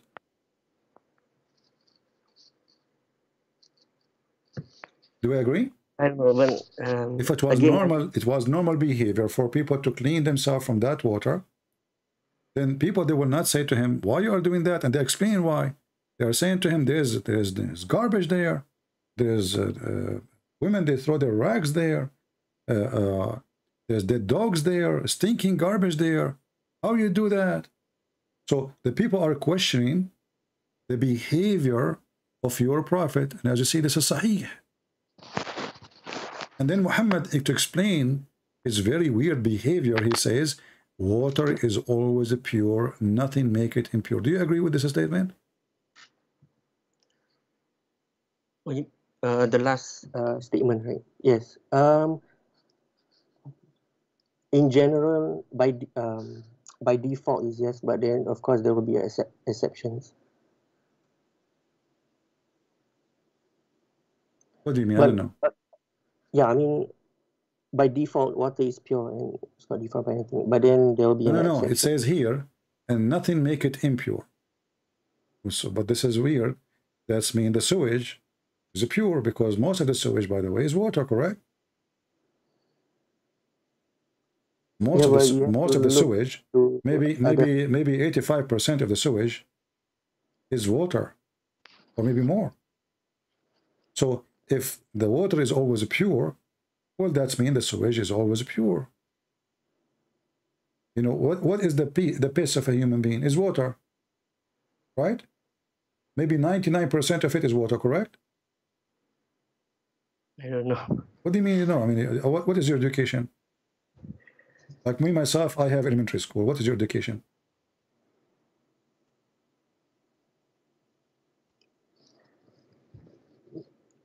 But okay, but regarding this hadith, I mean, it's up to the interpretation. I mean, okay, give me the interpretation. No problem. I'm going with you. Go ahead. Give me the interpretation. Like, I'm listening. Like the scholar says, it's not stagnant. So what the scholar says? Give me what the scholar says. What is that? The scholar says the prophet is amazing. The prophet is so good. The prophet is the best. This is what the scholar says. We are asking you. You see, people in the time of Muhammad, they asked him the question and Muhammad gave the answer. So we do not need even the scholars. He claimed that water is always pure, nothing make it impure. And as you see, the water did not even cover the private part. It's below the private part of the man. It's very low. So you have a small jacuzzi room and there is dead dogs in it. Not one, not two dogs, dead dogs. We do not know how many. Which means they are already pieces. Stinking garbage and women blood from menstruation rags. How in the world anyone would jump there and he clean himself there?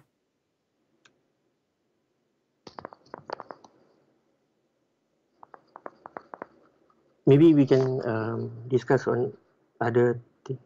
No problem. You see, I will go with you. Okay, guys, if you want to change the topic, I would go. You could tell me another thing. Tell me something good about your prophet. Go ahead. He is the last prophet. Well, that will make him good. I mean, he was chosen. I will explain to you something. This is personal. I was the last one in my classroom.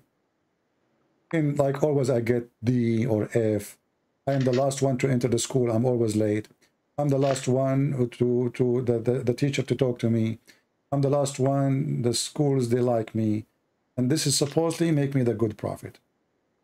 That's interesting. That's different. What's different? You Muslim, you say he's the last one. What does that mean? No, because Allah chose Prophet Muhammad, peace be upon him. Okay, who is Allah and why he chose Muhammad? Why that? I mean, maybe he chose him because he jumped in dirty water like this? No, he didn't do it. What do you mean he don't do it? So why he chose him then? I mean, that is the wisdom of Allah. We won't, I mean, scholars... I like the word wisdom. You know, it's very dumb. I'm asking you why Allah he chose Muhammad. You failed to give me... You see, I changed the topic just for you. You say to me, Allah he's the last prophet. What does that mean? This is very silly. Why Allah he stopped, like he became a mute now? He didn't want to send anyone? So Allah was busy sending messengers one after one after one and stop, and suddenly he closed the faucet? Yeah, the Quran is said to be the last testament. Nowhere in the Quran it says Muhammad is the last prophet. There is. No, the Quran says Khatamun Nabiyyin. Khatim does not mean the last prophet. Khatim is the seal of the prophet, right? Seal, yeah, he's sealed. He's sealed, which means he agreed with them. He agreed with them. The seal, you know, what a seal? You know what seal mean? You go to the government. Means you go to the government. You go to the government. They put their stamp. That is a seal. Meaning, I mean, seal can be a different meaning. Like it can be the closing prophet. Yeah, no, this is false translation and this is false assumption, because the seal is the one who agree with the prophet before him, all of them with no exception. Nowhere it says that Muhammad is the last one. And let us assume it says that. What is the proof even that Muhammad is a prophet anyway? There are some factors. Is what? There are some factors that... Some facts? I mean, some factors, some points that he is... Like what?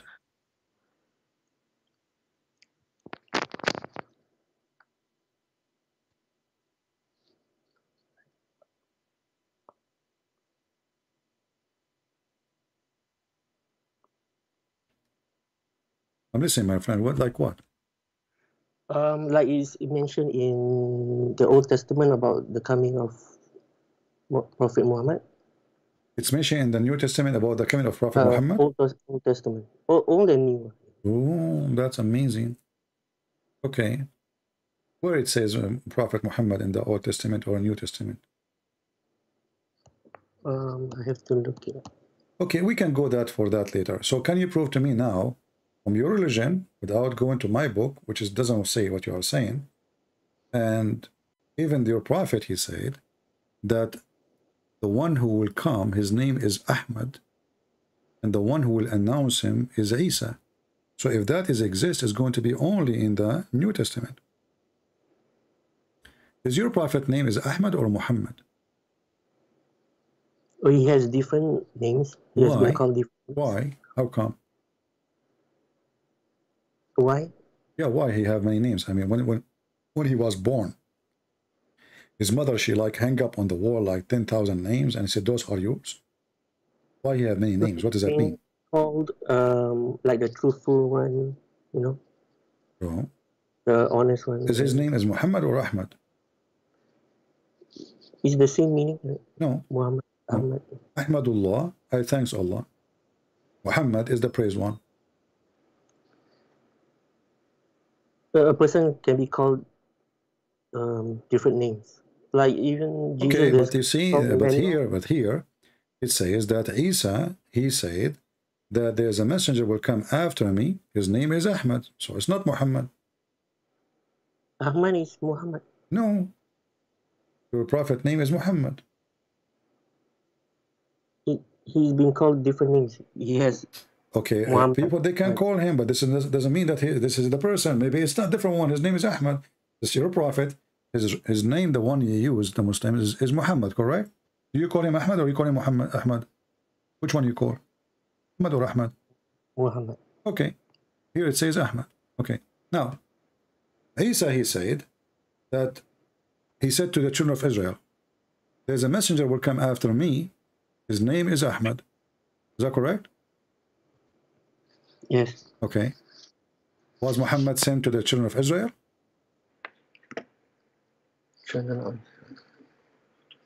For all mankind. Well, the Quran says no. The Quran says Allah, he sent Muhammad only to Mecca and what is around it. Is that correct? The verse. Here we go.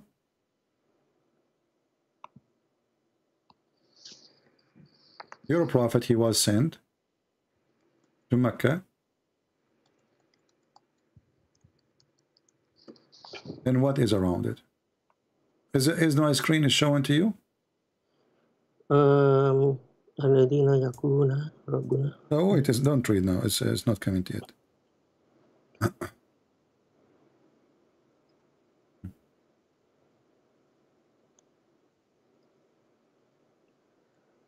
Chapter 6, verse number 92.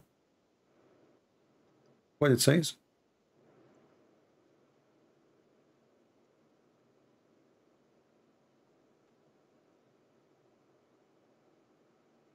Which verse, sorry? Chapter 6, verse number 92. Chapter 6.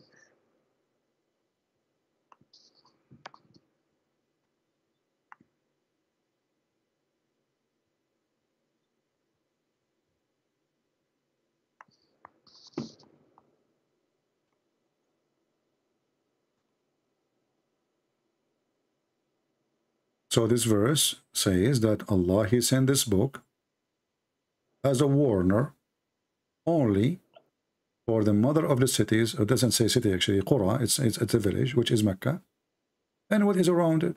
That's it.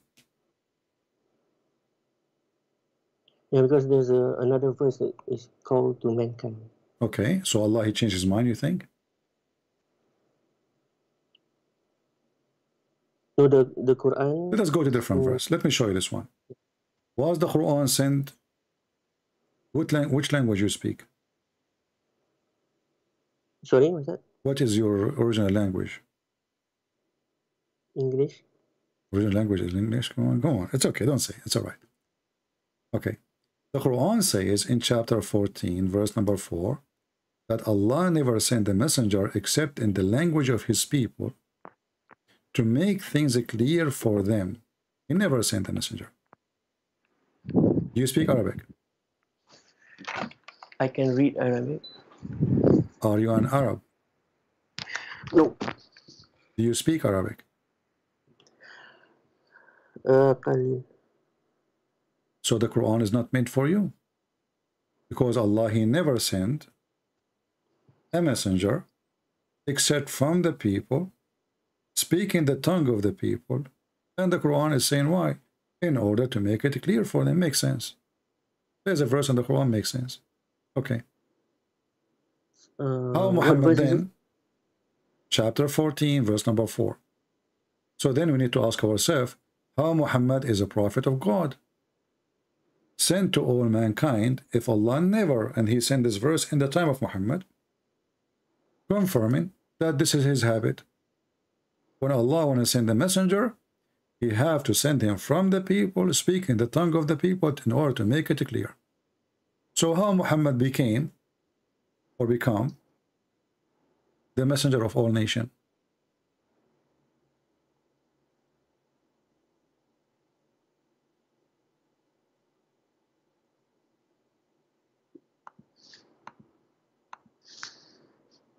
Just a minute.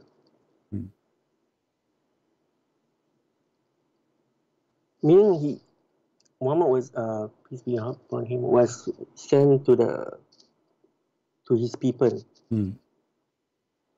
Who is his people? Yes, to his people. Who is his people? Because Allah chose the Arabs first. Okay. And then so Allah, he sent Muhammad to the Arab, but you are not an Arab. Arab first. The Arabs first. Where it says to the Arab first, it says here, we never send a messenger except to the language, in the language of his people, to make the things clear to them. So if the book is sent to a different person who don't speak the language, he will not understand the message, correct? Why Allah he sent it in the language of the people? In order to make it clear. Do we agree?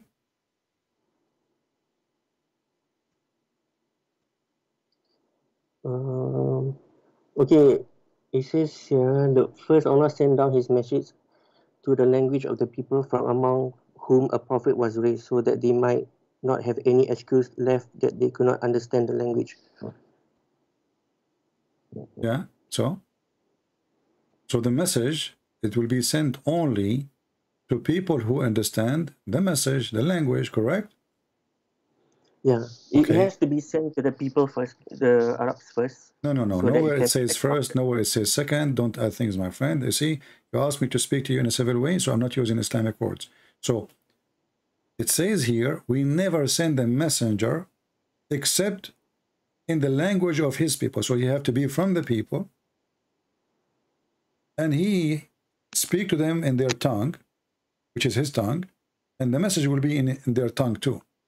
So in order for the message to come to you, Allah have to send a messenger to you, speak in your tongue. That's what the verse is saying. Allah never sent any messenger. You see the word never? Never. Yes. Okay. That's mean never happened before and never happened in the time of Muhammad, because this is a verse Muhammad received in his time after he became prophet.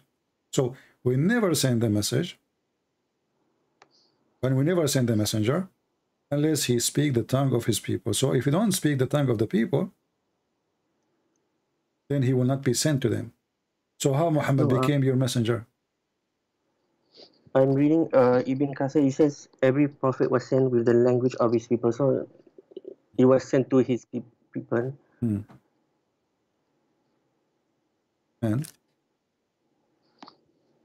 then it was spread to all mankind. But that means the Quran cannot be for all mankind, because this will be contradiction, because the Quran made it clear that it's not going to be clear. You see, the Quran says, in order to make it clear to them, this is why he decided to do it this way, in order to make things clear to them. So if the message will not be in their language, the message will not be clear, and then they will be deceived, correct? People will be confused. No. What meaning? There's another verse in Surah Al-Anbiya. It says Muhammad is sent to all mankind. No problem. I'm going with you. But the verse here conquer all the other verses, because this verse says that the book, in order to be clear, it have to be in your language. The Quran says so, not me. In order for a message sent by God, like Allah supposedly, to you, in order to be clear, it have to be in your language. Did you receive the Quran in your language?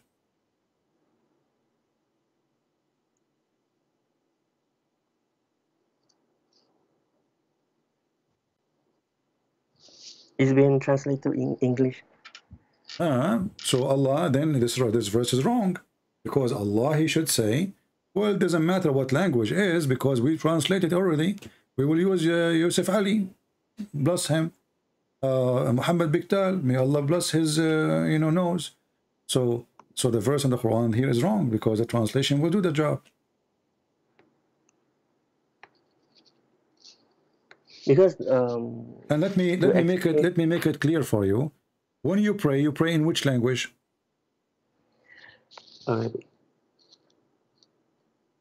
Arabic. See, so the Quran have to be in Arabic, have to stay in Arabic, and you don't know what you are saying, yet you are praying in Arabic, but you don't know Arabic, you don't speak Arabic. So the Quran was given to the Arab, and this is why it have to stay Arabic, because simply this is the Arab prophet for Arab people, the Arab supremacist, and they try to conquer the whole world, forcing everybody to speak Arabic. So in order to understand the Quran, you have to learn Arabic. But even if you learn Arabic, the verse here doesn't help you, because it says clearly that Allah never sent the messenger unless he is from the people, speaking the tongue of the people. So if you are a person who learn Arabic, still you are not from the people. You are not from the Arab. And this is why you have to pray to Allah in Arabic. You know, do your God Allah speak languages or only Arabic? All languages. So why you had to speak in Arabic? Why we have to pray in Arabic in a language we don't understand? Because the Quran is sent via Arabic. Exactly. So the Quran says, وَجَعَلْنَاهُ قُرْآنًا عَرَبِيًّا. We made it a very clear Arabic. And by the way, the word Arabic, a clear Arabic, that's funny. If the Quran is a clear Arabic, so why we have 1,000 interpretation and they are disagreeing with each other? You see how clear it is? So now I'm going to go with you more. And you are a nice person. You are welcome. I want you to give me, let us say me and you, we are in the train together. And you learn that I'm a Christian and you want to convert me to Islam. What will make me accept Muhammad? What do you think? Give me something. No, I will revert you, not convert. Revert? Yeah. But we don't believe in the same God. We don't believe in Allah. No, because we believe that everyone was born as a Muslim. Oh, that is really the most stupid thing ever. Because you are saying to me now that when I was a kid, I was so stupid.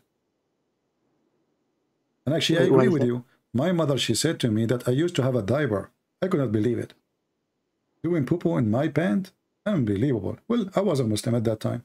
But I will go with you. So everyone is born as a Muslim. So if you are born as a Muslim and you die as a child, shall you go to heaven? Yes. So why your prophet, he say no? You might go to hell. For children? Yes, for a child, an infant. Remember, he is born as a Muslim, right? So if he dies as a Muslim, the one who born as a Muslim, he died as a Muslim, well, he will go to heaven, correct? Can I see the evidence? And already you agreed. This is your prophet here. They went to a funeral, him and his wife, Aisha, and, you know, she said, after the funeral, well, there is a happiness for this child. He did not do any evil, and he did not even reach the age of doing wrong or committing sin. Muhammad, he said to her, well, you know what? You're adventure, don't be stupid. It might be the other way, which means he might go to hell. So what do you think? Which one? Is it this one? The God's messenger was invited.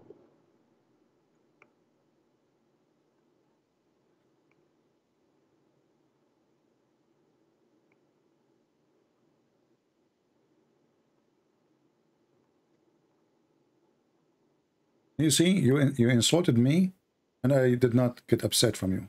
Because you said to me, everyone is born as a Muslim. You just accused me to be stupid. Thank you. You see how nice I am? You accuse me to be stupid. A person who believes that there's a God who will make your penis endless. A person who believes there's a God, you pray to him, he will give you a lot of women, and they have no panties, and a lot of boys. You see how big the insult you gave me? But because I'm nice, I forgive you, brother. All right.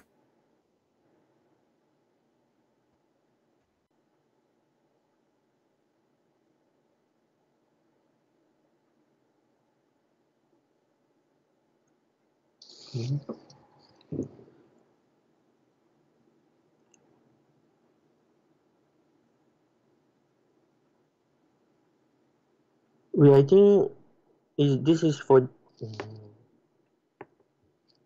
general, right? It's not specifically My friend, saying what general? for that. General Electric is not there, and it says general, yeah, a child. I mean, general, a child is a baby. He's just born, a few months old, maybe a few days old. We do not know, but obviously he is very small, very young. And Aisha, she said clearly here, he did not reach the age of somebody commit sin. He is very baby. So she assumed he will go to heaven. Muhammad, he don't agree. He says, how you know? Allah, he created people to go to hell when they are in the backbone of their fathers.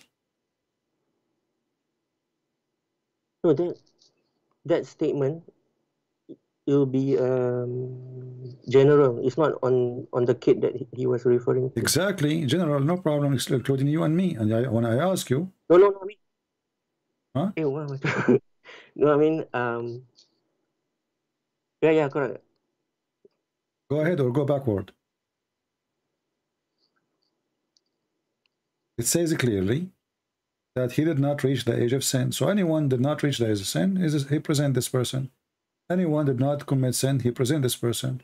Anyone who is a child is an infant. He present this person. Aisha, she thought he will go to heaven. Muhammad don't agree. Oh, okay. This is predestination. Exactly. So Islam is No. stupid. No, Yeah. no. Because Allah Because will if go, Allah, okay, now you are saying that Allah, he maybe make a destiny for this child, he will go to hell, correct? yeah, Okay. predestination, but not because of his, Because of what? not because if he's Huh? if he is a Why he will go to hell? not Why if he died as a child, he will go to paradise.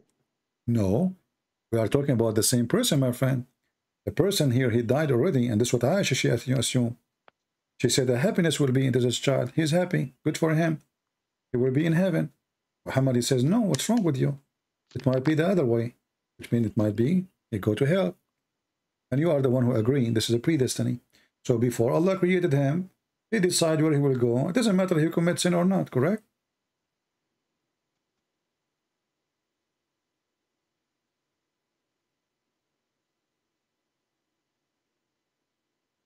No. If there's no sin, if it's prior to puberty, it is paradise for the child. My friend, it's in front of you. Aisha, she said, before she finished her sentence, she said, he will be a bird from the birds of paradise, for it commit no sin, nor has reached the age when one can commit sin. So already this is clear.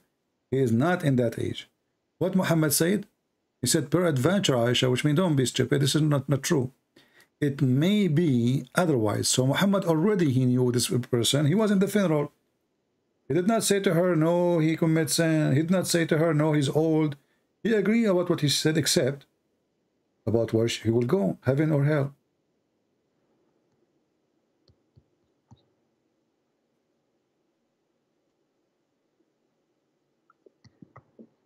But I believe this is Al-Qadr. Exactly. But this doesn't mean Islam is stupid and Islam is unjust, because if it's a predestiny before I do anything, regardless if I do sin or not, Allah decide where I will go. So what is religion about? Already it's made decision where we will go before we are born. He will go a child, he did not commit sin. He's born of a Muslim family. And you are the one who said to me, every child is born as a Muslim. So he's a Muslim. Even he cannot talk.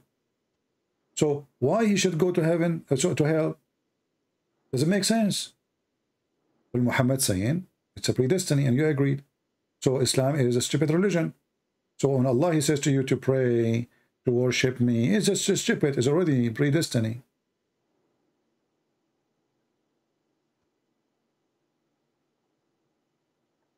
I have to look at the explanation of Look at it now. Look at it. Take your time. What do you mean you have to look? You said to me you watch many of my debates, and now you are saying to me you have to look. Even this one need to look. What will happen? The guy is dead. I will tell you the Muslim answers they said to me. The last Muslim, he asked you the question. He said, oh, this guy, he will grow later and he might commit sin. I said to him, well, he is dead. What do you mean he will grow later? He said, in the day of judgment, Allah will make him grow.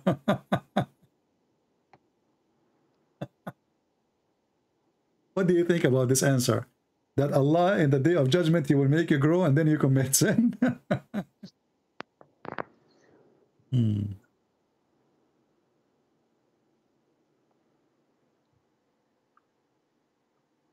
But I think I stick to my explanation just now. You did not give me explanation. You did nothing. You said to me, a child, he will go to heaven. This is what Aisha, she said. And this is what Muhammad's objection is. He said, it may be. Objection is a friend. Did he say it may be otherwise? Did Muhammad say that? Yeah, it may be otherwise. Okay. What otherwise mean? Hell. It might go to hell. Because he still led the prayer, right? What led the prayer? I mean, the kid is a baby. The kid is a baby and he's dead. That's it. He cannot commit sin no more. He can't grow to commit sin. So why you will go to hell? Why it may be the otherwise? What is the reason? There's no reason. So if sin is the reason to go to hell, well, the verse, the story here prove that Islam is wrong in this. It's a predestiny. It's not really what you do.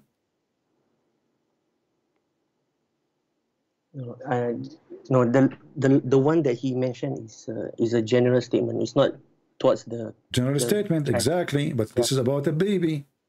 Aisha is speaking about individual baby who is not in the age of sin. Aisha, she is not speaking about every Muslim will go to heaven. This is not what she said. She said this baby, because he did not reach the age of sin and he did not commit sin, well, he will be a bird in heaven. Muhammad disagree.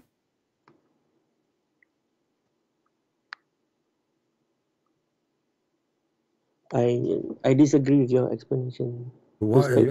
In order to disagree, you have to prove me wrong. What do you mean you disagree? I'm not explaining. This is what Aisha is saying. I did not explain. Aisha, she said he did not. Did Aisha say is the reason she think he is going to be in heaven? She said that, right? She said he will be a bird from birds of paradise. Why? She said the reason, for it commit no sin, nor has reached the age of sin. Okay? So now the reason is explained why he should go to heaven. Muhammad, he have objection. He said it might be otherwise. Why? Because God created those for paradise when they are in their father backbone, not lions. Same for hell. So what Muhammad's saying, and you are the one who said that to me, well, this is a predestination. Thank you very much. So you are the one who come with the word predestination, that before you are created, Allah decide where you will go, no matter what you do. You commit sin or not.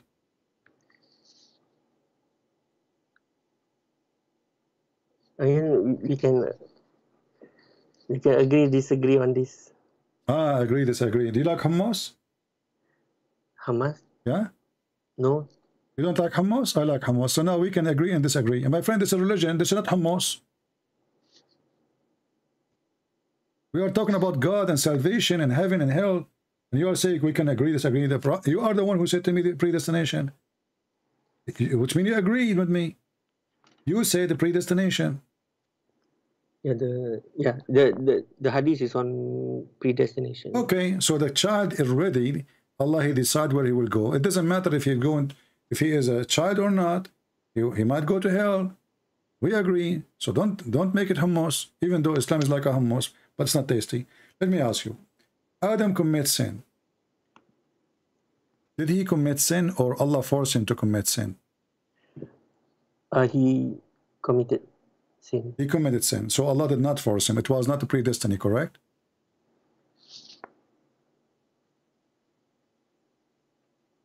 It's still, well, it's a trick question. My friend, any question I ask you is a tricky question. Are you sitting? Are you sitting on the chair? No. Okay, Adam committed the sin, but then Allah knew that he will commit the sin. That's predestination. What Allah? This is another question. Did Allah force Adam to commit sin? It was a predestiny, or Adam chose to do sin? No, there was a choice. He was a choice. Every one of us. Okay, let's read together. And now don't make it hummus. According to Adam, Allah, he decided that he commit sin, he'd commit the error he did or the sin he did long before he created him. 40 years before his creation. What do you think?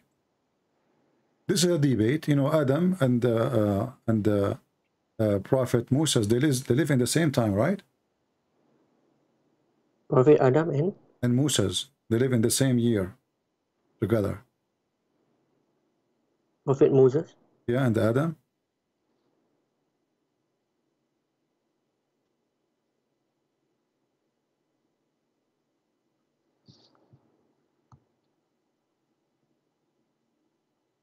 Which hadith is it? No, I'm asking you. Did the Prophet Adam and Prophet Moses live in the same time? Not on earth. Oh, not on earth. So where does conversation happen? In heaven? Should be. I thought nobody will go to heaven except Jesus. All prophet of God will be resurrected in the day of judgment, and the first one to be resurrected is Muhammad. That's what Muhammad said. The first one will be resurrected in the day of judgment. It is Muhammad. So how Adam and Moses, they met? Where they met? In paradise. Oh, we just said that the first one will be resurrected is Muhammad in the day of judgment. So all of them are dead. Let it go. Here it says, Adam and Moses, they argue. I hate it when Adam and Moses, they argue. My friend, dishes will be broken. Chairs will be thrown in from the windows. I mean, imagine, one is his name is Adam and the other one is a Jew. You don't want to see that. So they start arguing, and Moses, he said to him, Oh Adam, you are our father. Thank God Moses agreed that he's our father. I thought he was going to now to talk about the evolution theory. And then who disappointed us? And you turned us out of paradise. That's what Moses is saying. He claimed that Adam is the reason for us to be out of paradise.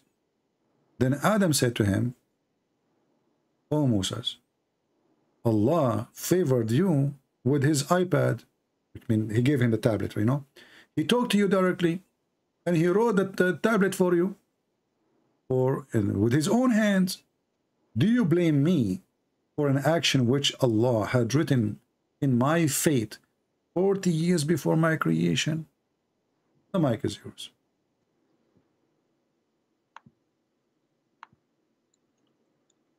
It's still Al-Qadar. Al-Qadar, exactly. So Adam, he did not choose to do sin. You told me that Adam, he have a choice. As you see, Moses, he told Adam, because of you, you idiot, we are out of heaven. Adam says to Moses, you stupid idiot. How it's me you playing when this is a fate written by Allah 40 years before my creation, and I have to do it. I have to. Does it say here, had written 40 years before my creation? And I can show you more if you want more clean, you know, I mean more clear, because all Muhammad stories are clear, very clear, my friend. So Muhammad, he said it clearly in different place. He says, do you blame me for which Allah he ordained for me? Ordained. You know what ordained? Yes. He planned for me. That's it. I have to do it. So you can't blame me. So we can't blame the sin of Adam to Adam, because simply Allah is the one who made it happen, correct? No, this is composition in the Judgment Day. I don't care when it's happened now. Don't okay, Judgment Day. So this conversation did not happen, and yet we have it. That's amazing. That's amazing. So the conversation did not happen, the debate did not happen, but it's going to happen in the day of judgment. Well, in the day of judgment, it's too late. I mean, now, secondly, the question is, did Adam commit sin by choice or Allah forced him? The hadith says it clearly. Adam is not guilty. Did he say to him, do you blame me? Did he say that to him? Do you blame me? Yeah. Okay, so we can't blame Adam, right? I blame you only if you do it, if you are the one who do the wrong, correct? I will not be able to blame you if you did not do anything wrong. It's not your fault, correct? Yeah, this is after everyone has been resurrected. I don't care, my friend. The question is not about later. The question about what Adam did. Wake up with me. Did you eat hummus today? No. Okay, so we are not talking now about later. We are talking about what Adam did. Adam did already, long time ago, you know, like 1973, I think. So Adam commits sin 1973, and Sheikh Uthman, he was quoting the quotation of Sheikh Umar, Khalifa Umar, which is printed 1998. So obviously we are close. So here you see that Adam, he did not commit sin, and Moses, he lost the debate, even your prophet says. And so Adam, he overcome Moses by this argument. So who is the right? Adam. Who is the wrong? Moses. Do you see it?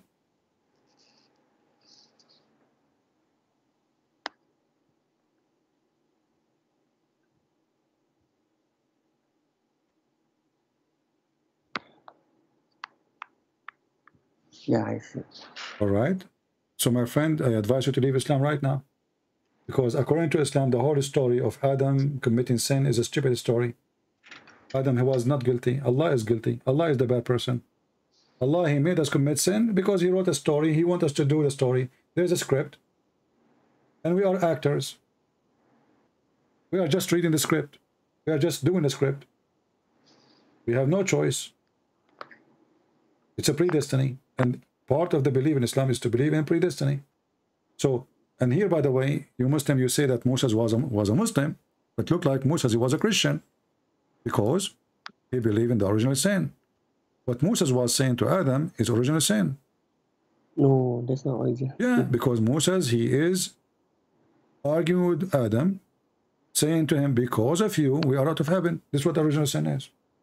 Because of Adam, sin, we are out of heaven, and now we are committing sin too. So this is a proof that Moses are not a Muslim, and the Muslim, they lie to themselves when they say so, following Muhammad. And this is a proof that the whole sin idea is a lie, because nobody commits sin, or it was a predestiny. Why I will be punished? Why Allah will throw me from heaven for committing sin I did not choose to do? As you see, it was a destiny. It's a fate. So are you saying that because of this hadith, this is original sin, or are you saying? My friend Moses, he is by accusing Adam, he obviously believed in the original sin. No, this is not original Did sin. Moses accuse Adam? Because of you we are out of paradise, yes or no?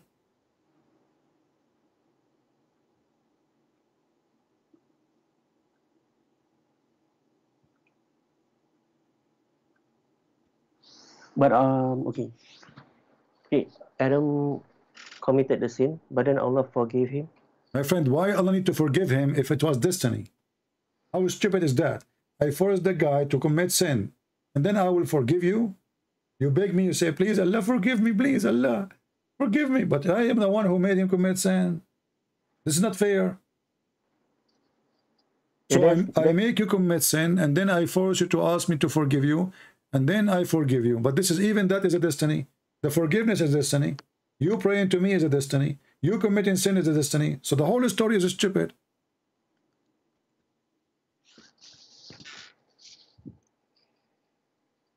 But you believe in predestination? No, we also? don't. No, we don't. We believe in free will. That's why Jesus said, not everyone says to me, Lord, Lord, will enter the kingdom of my Father, but the one who do his will. So you have your own will, you have the will of God. If you choose your own will not to follow God, this is your business. You will not enter the kingdom of God.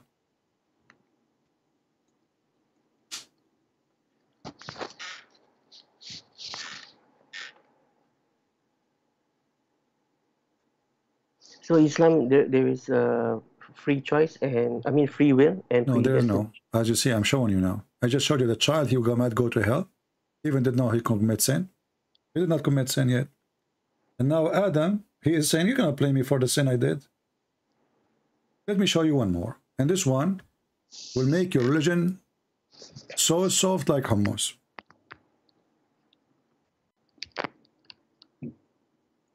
Read with me this hadith and try not to laugh. According to your prophet,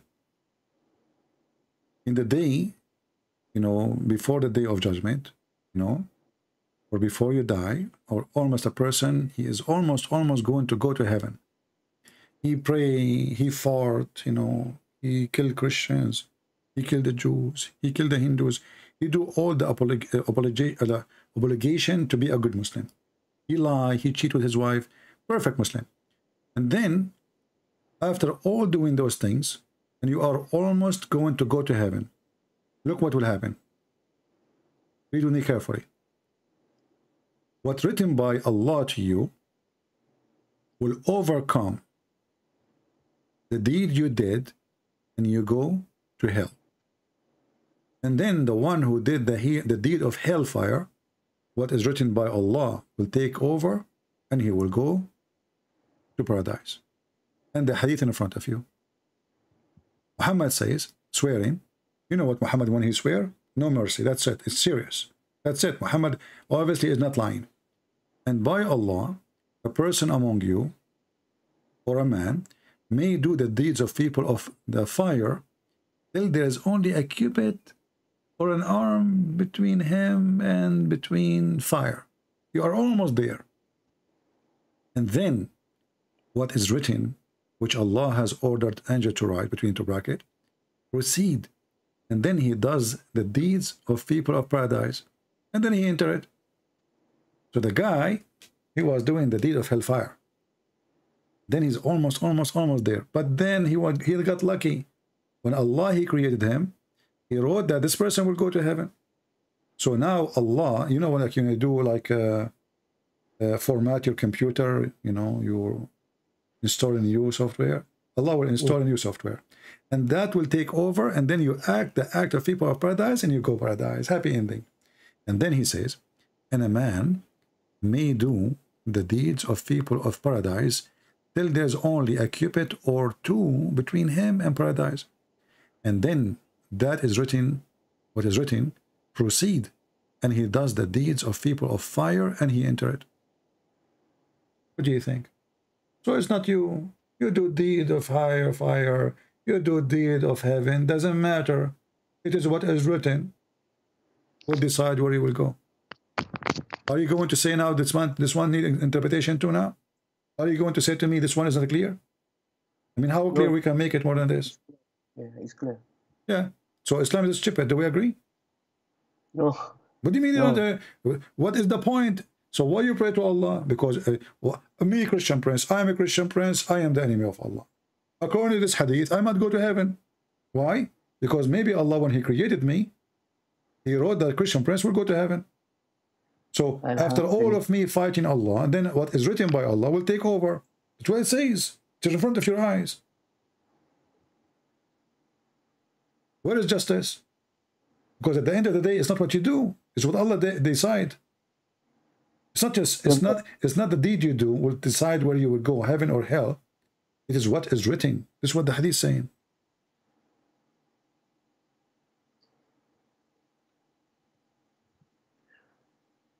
I mean, we strive our best to be. My friend, don't change topic. What strive our best? As you see, you strive, you don't. Who care? It is what written by Allah will take over.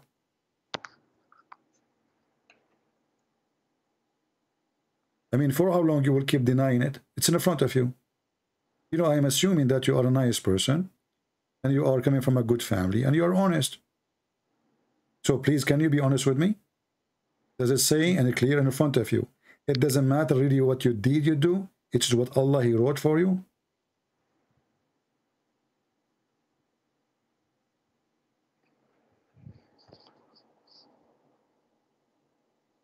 It's both. You have to do good deeds and... My friend, what you do good deed? Look at this guy. He did the deed of people of paradise until he is almost in the door. There's a distance of 1 cubit or 2 between him and the door of paradise. He's almost there.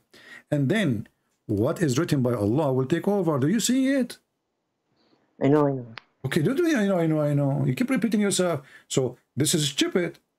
Because the guy, he did the deed of paradise. Why Allah, he is overwriting his destiny? Why he is making him go to hell? I mean, this is not fair. The guy, he spent his life doing the deed of paradise. He's almost there.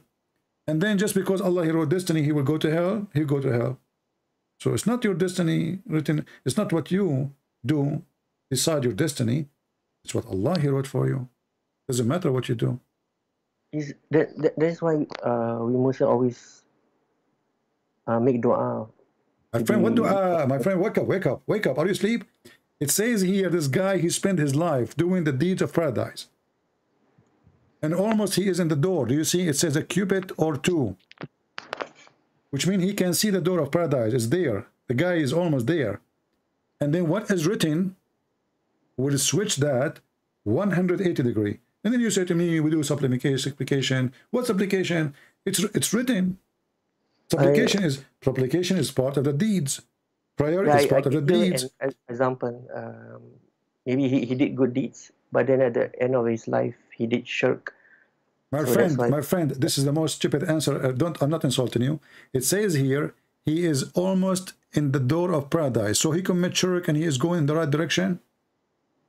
If you commit shirk, you are not going close to the... You are not doing good deed, obviously. No, I mean at the end of his life. Shirk is the worst sin you do, according to Islam, right?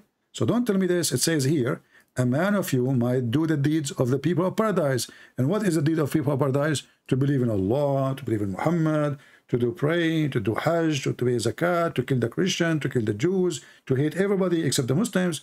This is the deed of paradise. And then what's written by Allah will take over. No, is the end of his life that he committed. Okay, sure. My friend, take care, take care. Okay, yeah. What I can do. That's it, guys. The end of his life, commit sure. Hummus. Hummus, hummus. And people, they say to me, Christian Prince, you need to be patient. Hummus, hummus.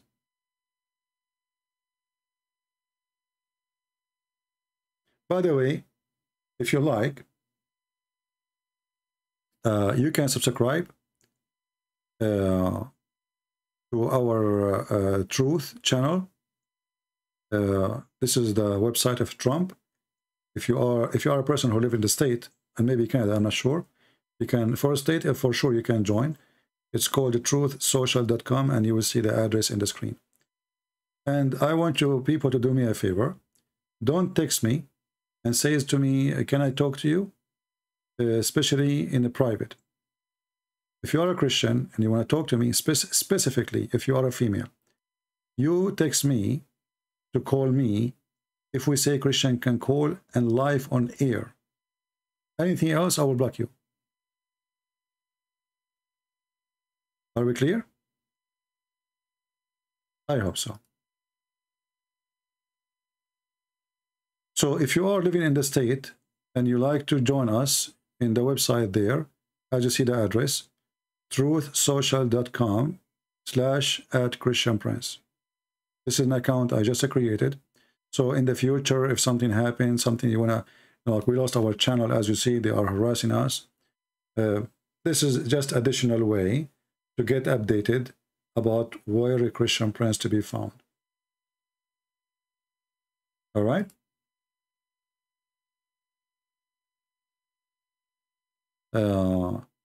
Try to do chat with Jordan Patterson. I'm not interested. I don't think that he is qualified to chat with me.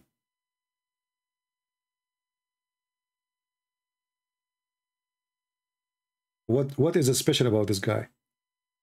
If he is smart, he will not even accept to join a conversation with someone like Mimi Hijab.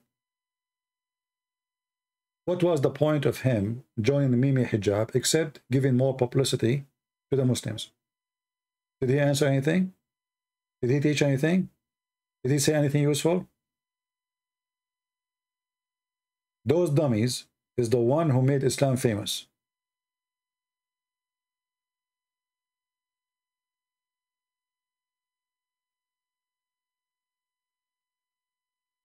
If you are not going to expose the cult of Islam, so what the purpose of your conversation with a Muslim, and you know that he is using him for the publicity?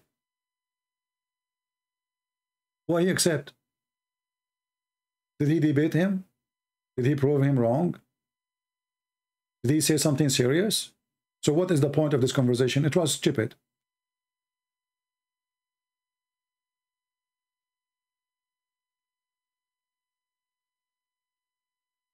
To tell him the truth? He did not. Did he tell him the truth? Well, show me one thing he said is against Islam. He did not say anything. He was just sitting there like a mule.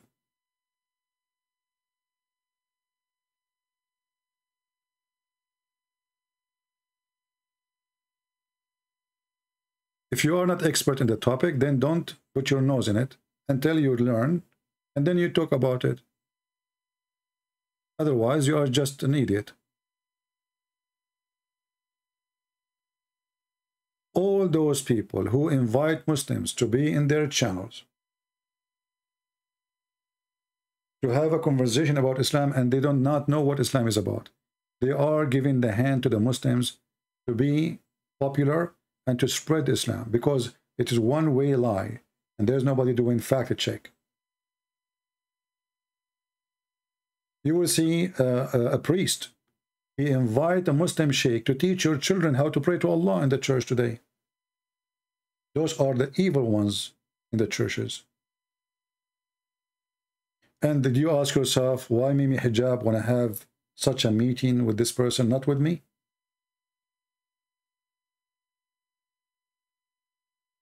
They line up to speak to the specific ones, for they will help them to get publicity.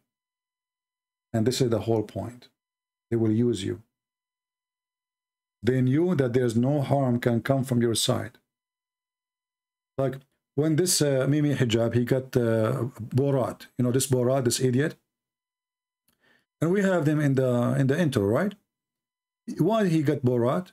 He got Borat because simply he wanted to use him to fight Christianity.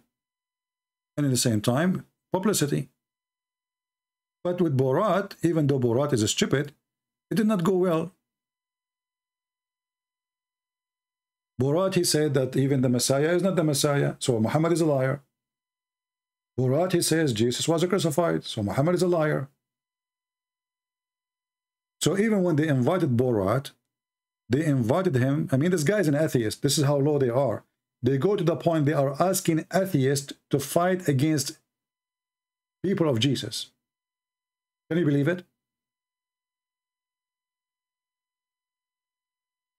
This book was from other than God, they would have found in it many contradictions. If a book is without contradictions, that has no bearing on whether it comes from God or not. I've had phone books that are inerrant, but I certainly don't think God gave them.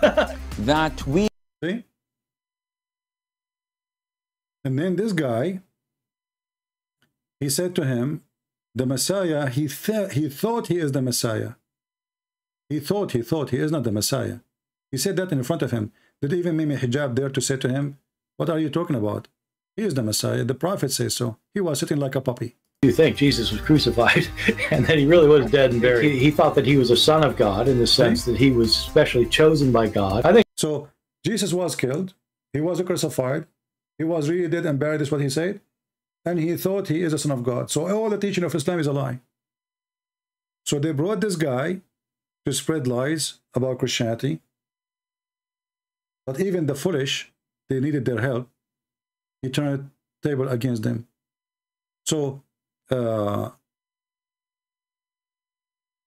why you don't contact Jordan Peterson to educate him about Islam? I do not need to contact him. And I do not need to do respectful thing. You guys are very silly. Who is this guy anyway? Why is he so important for you? If he is smart, he should not even go to an Islamic channel, speak about something you do not know.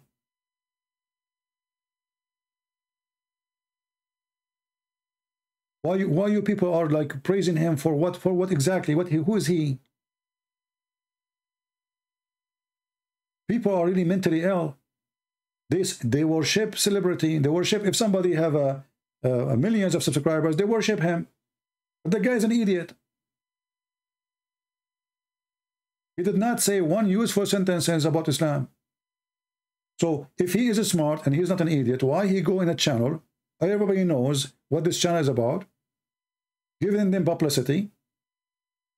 If he is not going to get it busted, if he is not going to give even a view of anything. And this is our problem. The problem we have today, we have a lot of idiots. They claim to be expert. And then the Muslim, they use them. Who cares about this guy? Who is this guy anyway?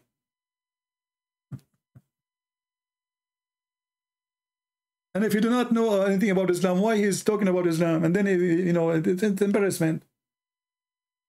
He sounds like this guy who called me a second ago.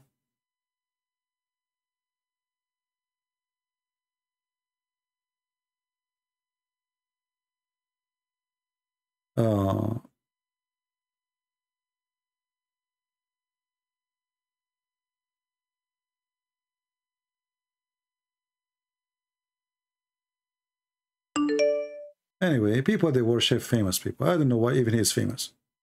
I was listening. I did not even see a smart person talking. Anyway, people worshippers. I have a story to tell you. Okay, let's see this person.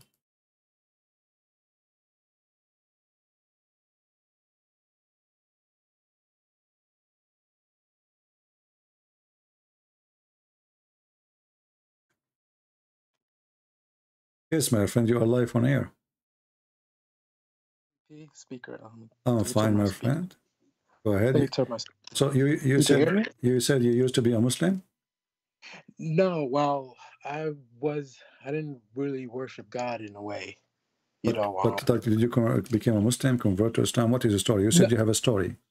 Yes, I have a story. I was never a Muslim. My family grew up as Jehovah's Witness. All right. Do you like me to put your camera on the screen, or you don't want your camera to show because your camera is on? Oh, sorry. No camera. Okay, turn it off then, please.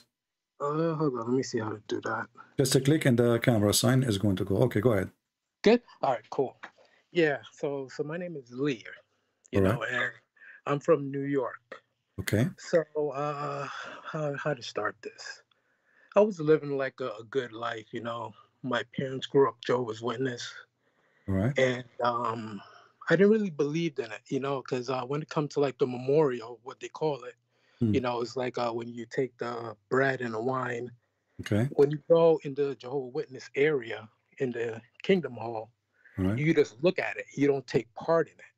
So with me, that didn't really sit well. So when I grew up, like I was like around 17, 18, I was like, you know what? I'm done with this. So my mom, my sisters, you know, they stopped talking to me. You know, they moved away to Connecticut while I was still living in Brooklyn, New York. Right. And I was living alone. I was homeless for a while. And it just, I feel bad talking about it because I feel like I'm betraying my mom, but I know it's not the truth. So, but, so I got into a little bit of trouble. You know, I did some things and I ended up in jail in Rikers Island for a while. And there I met, you know, I was surprised at how many Muslims were in jail. Yeah. You know, it was like so many, you know, it was about like 80% were Muslim. The rest were either they call themselves Catholic or Christian, or they didn't have no religion. They just put no denomination on their checker box, whatever. All right. So, how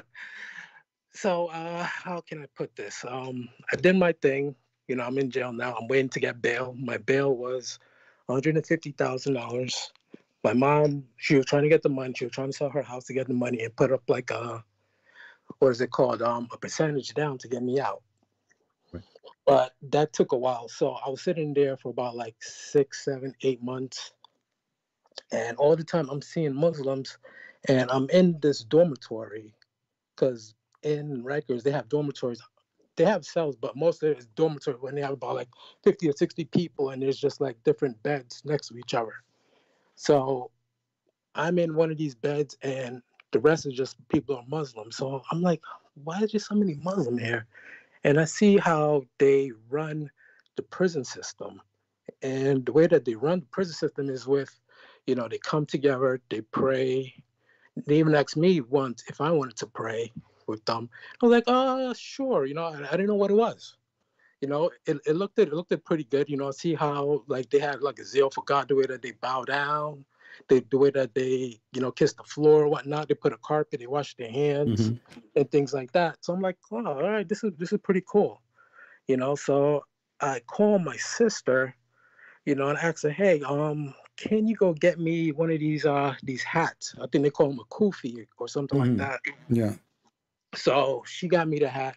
So I'm wearing jail. And now, you know, I was a skinny guy back then. You know, I was probably like 130 pounds. And people, they used to like pick on me and things like that in jail. So once I get that and I'm walking around and they see that, you know, I'm with these guys, all that stopped. All the intimidation things stopped. So I'm like, all right, this is all right. But I see how the Muslims were treating the other people that was in there, ones that wasn't called Muslims. So what they used to do is when it comes to chow time, lunchtime, they would, you know, say, all right, Muslims first, and they'll have the food and they'll call it halal or something like that. And they will pick the best pieces of chicken or whatever it was, and they'll give it to, you know, the Muslims first, and whatever was left, you know, that's where the Christian or Catholic or whoever, they'll go and line up for their food. And whatever food that was left over, you know, the Muslim, they'll bring it back to the dorm, and then they'll, you know, have like a midnight snack or whatever. They had all the privileges. That's what I'm saying.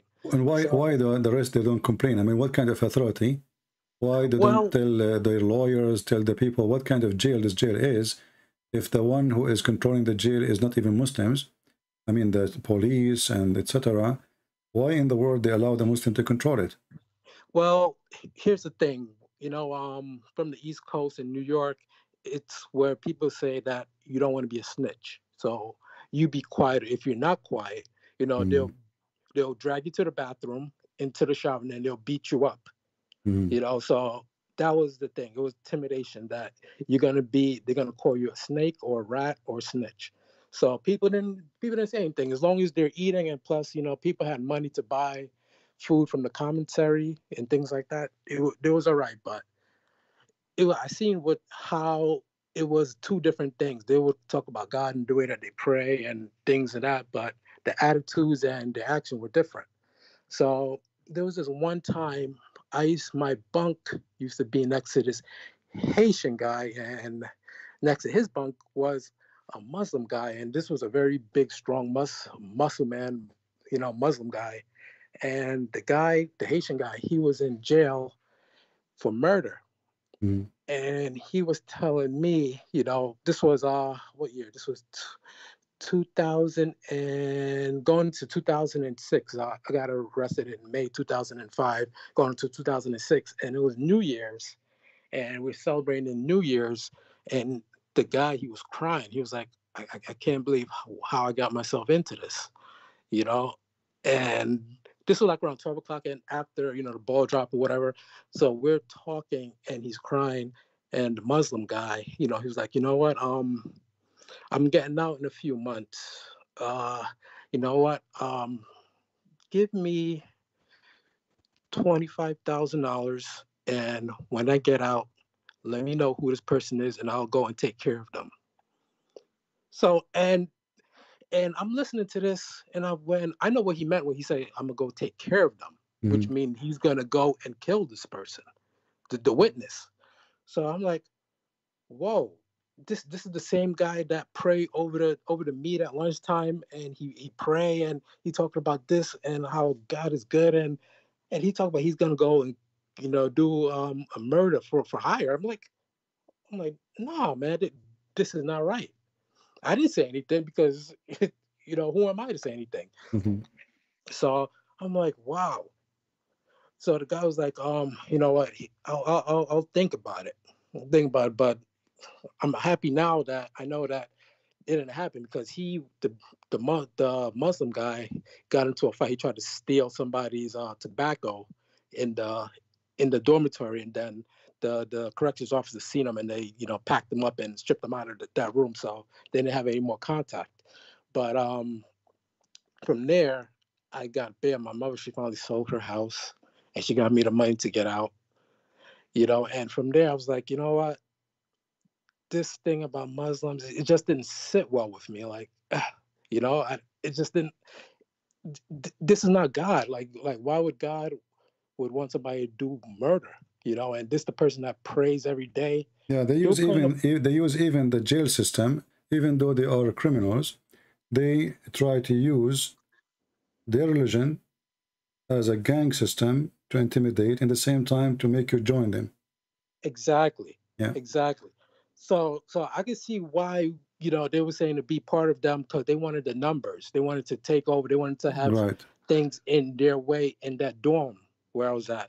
Yeah. So I'm happy that my mother she made the bail, got me out, and I hope now you are straight. You are not doing anything wrong. So No. I'm totally straight. That's good, my friend. Because you know what, you need to remember how much your mother, she loved you. Yep. Because she did, as you said, she sold her house. Yep. Right. I mean, this is a great sacrifice, and I hope that you will buy her a house. Yeah. And you will take care of her for what she did to you. Absolutely. The greatest thing is about that, I became a Christian. I got baptized. I met my wife. We have beautiful children now. I'm successful. I'm Wonderful. a plumber. Wonderful. And the crazy thing is, I was something happened on the news, and it had to do something with Muslims. And I was typing YouTube, false prophet, Islam, and then you came up. And this was about like maybe like 2 years ago. And from then I couldn't stop watching the videos and learn about it. And I work in Harlem, New York. And this is where like they have it's almost like a Mecca where they have, you know, Islam and Muslims and mosque everywhere.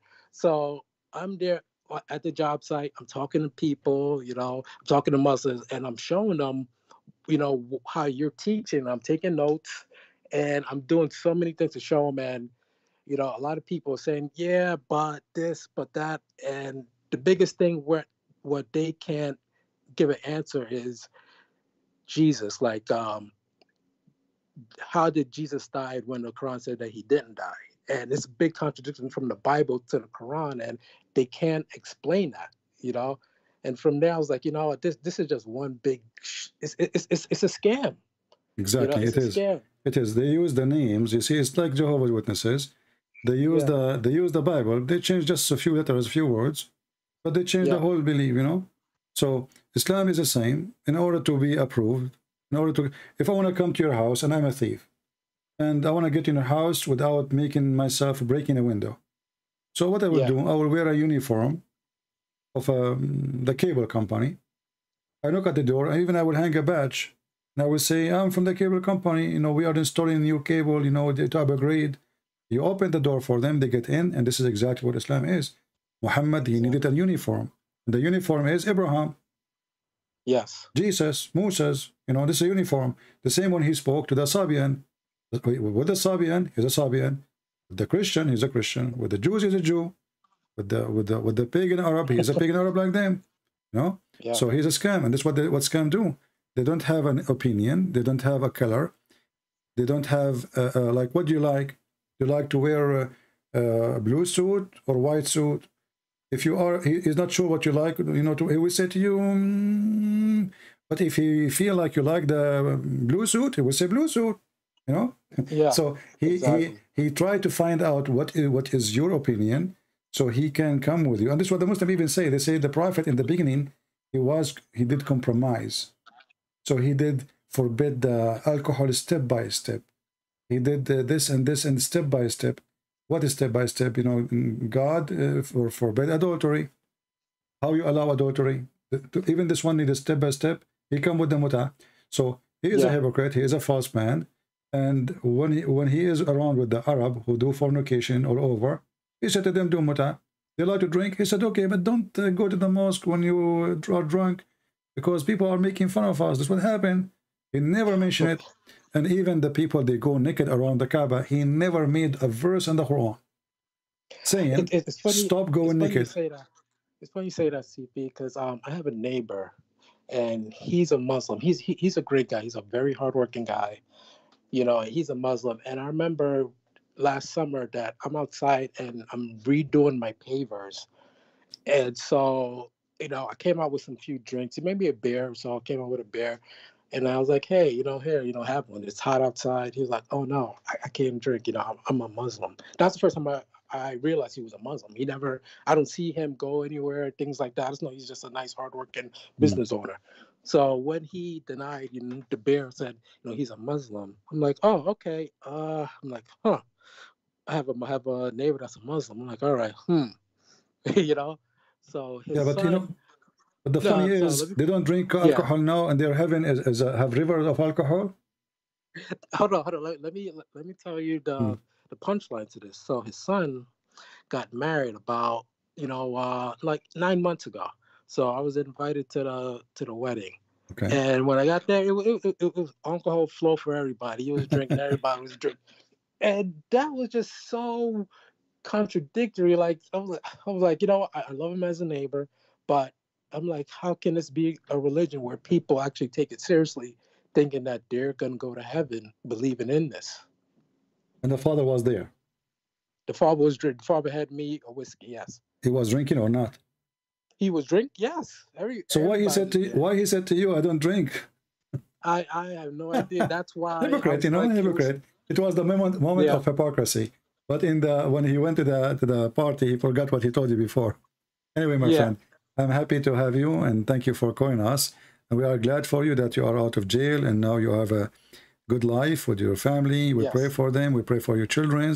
We pray for your mother, and we say thank you for such a woman, such a lady. So she saved her son from bad future, you know. Yes. All of us, we do wrong sometime, but the best of us is the one who fight his wrong, and he repent, and he do the right thing, and he stand up and he walk again. All of us, we might fail, but the bad is to fail and to stay down there, you know. Otherwise, all of us, we do wrong. All of us, we commit sin. No one is perfect. But the glory to the Lord, he gave you a hand, and you have an experience which is going to help you in the future, so you will not be deceived by someone like your neighbor. All right? Yeah. Thank you, my friend. God Thank bless you so much, CP. Take care. Thank you. Take care. Bye.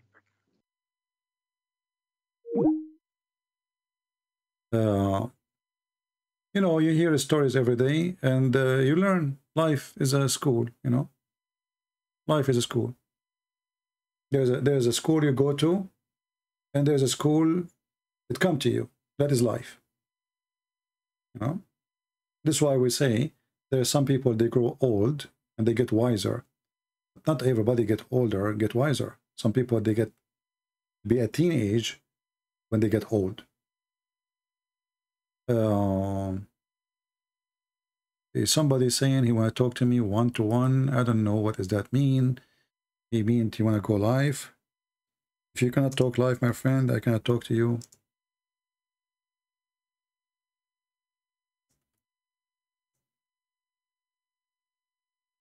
And if you are a female and you want to contact me to speak live, you are welcome. But if you want to talk to me one-to-one private, no. I see even males, I'm not talking to them, you know. They want to call me. If you have a secret you cannot share, then what the point? If you are a Muslim, and you are afraid to announce yourself, then I will talk to you in private. Like I did with many people. Because then I understand the person, he have reason.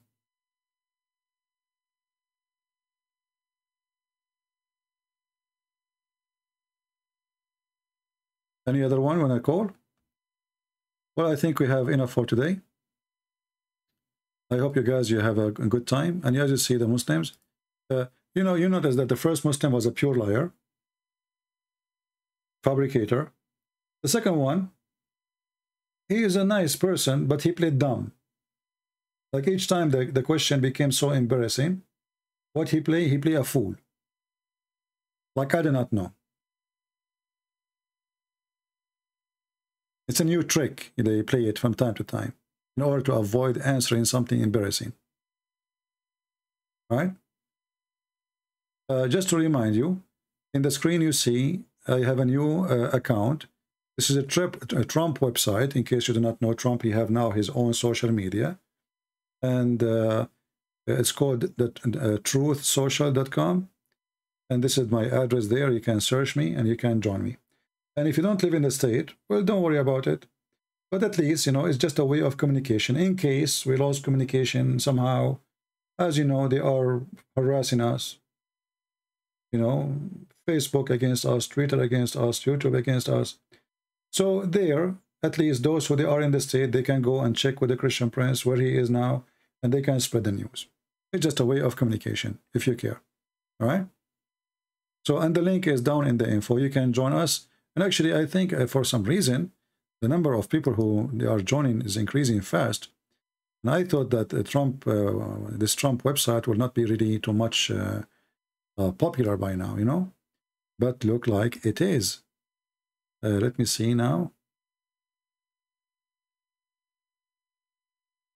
Yeah, I mean, I just made an account and there's 44 people they follow. Very good. And not many people knows about it yet. And we will use it like a Twitter, you know, post, we will go live, etc. We will start posting or verses from the Quran or from the Bible, or, you know. And I don't know if you can post the video there. I don't think so. Can you? Let's see. I'm looking right there now. I don't see anywhere it says you can post a video. No. It says extend this post, copy this post, mute conversation. Mute, I don't know what that means. Here it says media. Maybe here in the media we can load some videos. Let us check out. It says no media, so I am assuming there's a way to upload something. I need to figure it out. You know, I did not, I just made the account there, and we need to figure it out. Likes. Okay. Alert, I have 15 alert.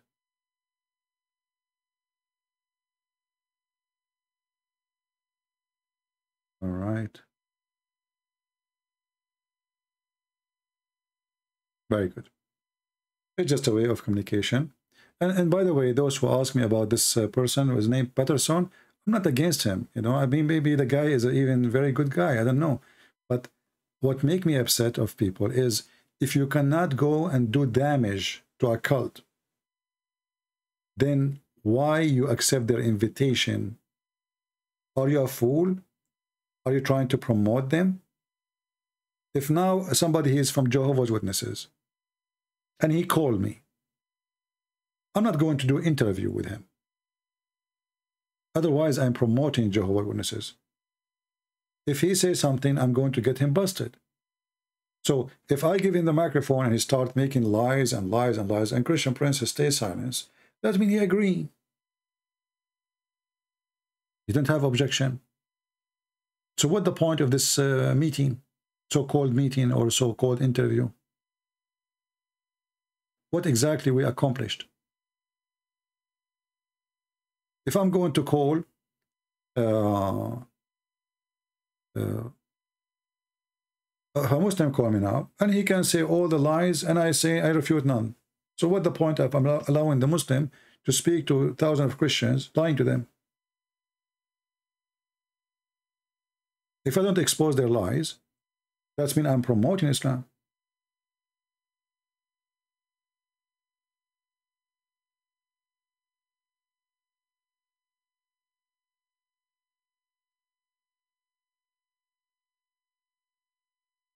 Okay, my friend, maybe you can, you know, check it out.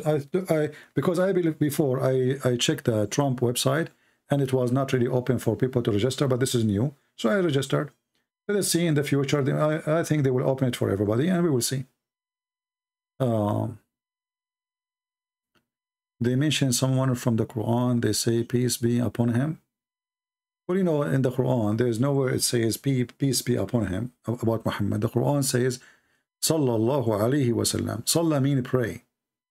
Salah mean pray, not peace. But because it's an embarrassment to say that Allah, He ordered them to pray on Muhammad. If you remember the funny debate between Mimi Hijab and David Wood, Mimi Hijab, he said to David Wood, this is why it says pray for, not to. Pray for, not to. So it's pray. So Allah, He pray for Muhammad.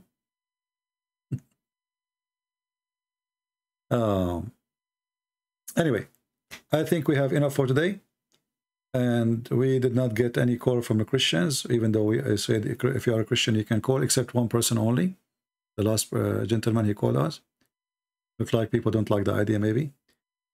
But we gave them opportunity. So don't tell me that I did not allow a Christian to call. I allow. And we will do that maybe once every Friday, every week, once. Christians and Muslims can call. All right? So I want to say thank you. May the Lord bless you. And until we see you soon again, we pray to the Lord to open the eyes and the heart of people, to help them, and to use each one of us to be a way to deliver the truth. And the truth will set you free, as the Lord, He said. And the Lord, He made it so clear. He said, I am the truth. And then Muhammad, He says to you, where Jesus says, I'm God, worship me. He said, I am the truth. I am the life. I am the resurrection. I am who I am. He forgives sin. He promised salvation. He is the living God. And yet the Muhammadan, they say to us, where Jesus, He says, I am God, worship me. Even the Muhammadan who called us today, he asked us to read the verses would prove that Jesus was racist, according to him, and he commits sin. When we go there and we read, we will see that the woman there, she was worshiping Jesus. And Jesus, he said great things about this woman. And not only that, the command of Jesus, the command, not the wish, it had to happen immediately. And her daughter was healed. That is my Lord, my friend. It's not the Lord of Muhammad who say to him, may your God forgive your sin. My Lord, he says, go and your sin is forgiven. And because talk is cheap, Jesus did not say cheap talk. He said to him, carry your bed and walk. Which one is easier to do? To say to him, your sin is forgiven, or to say to him, carry your bed and walk? That is Jesus. Islam is talk. Jesus is the living God. He do what he say, and he say what he do. Until we see you again, may the Lord bless you all. Christ is Lord. Islam is a scam. And Islam without lies dies, and we prove it every day. Take care.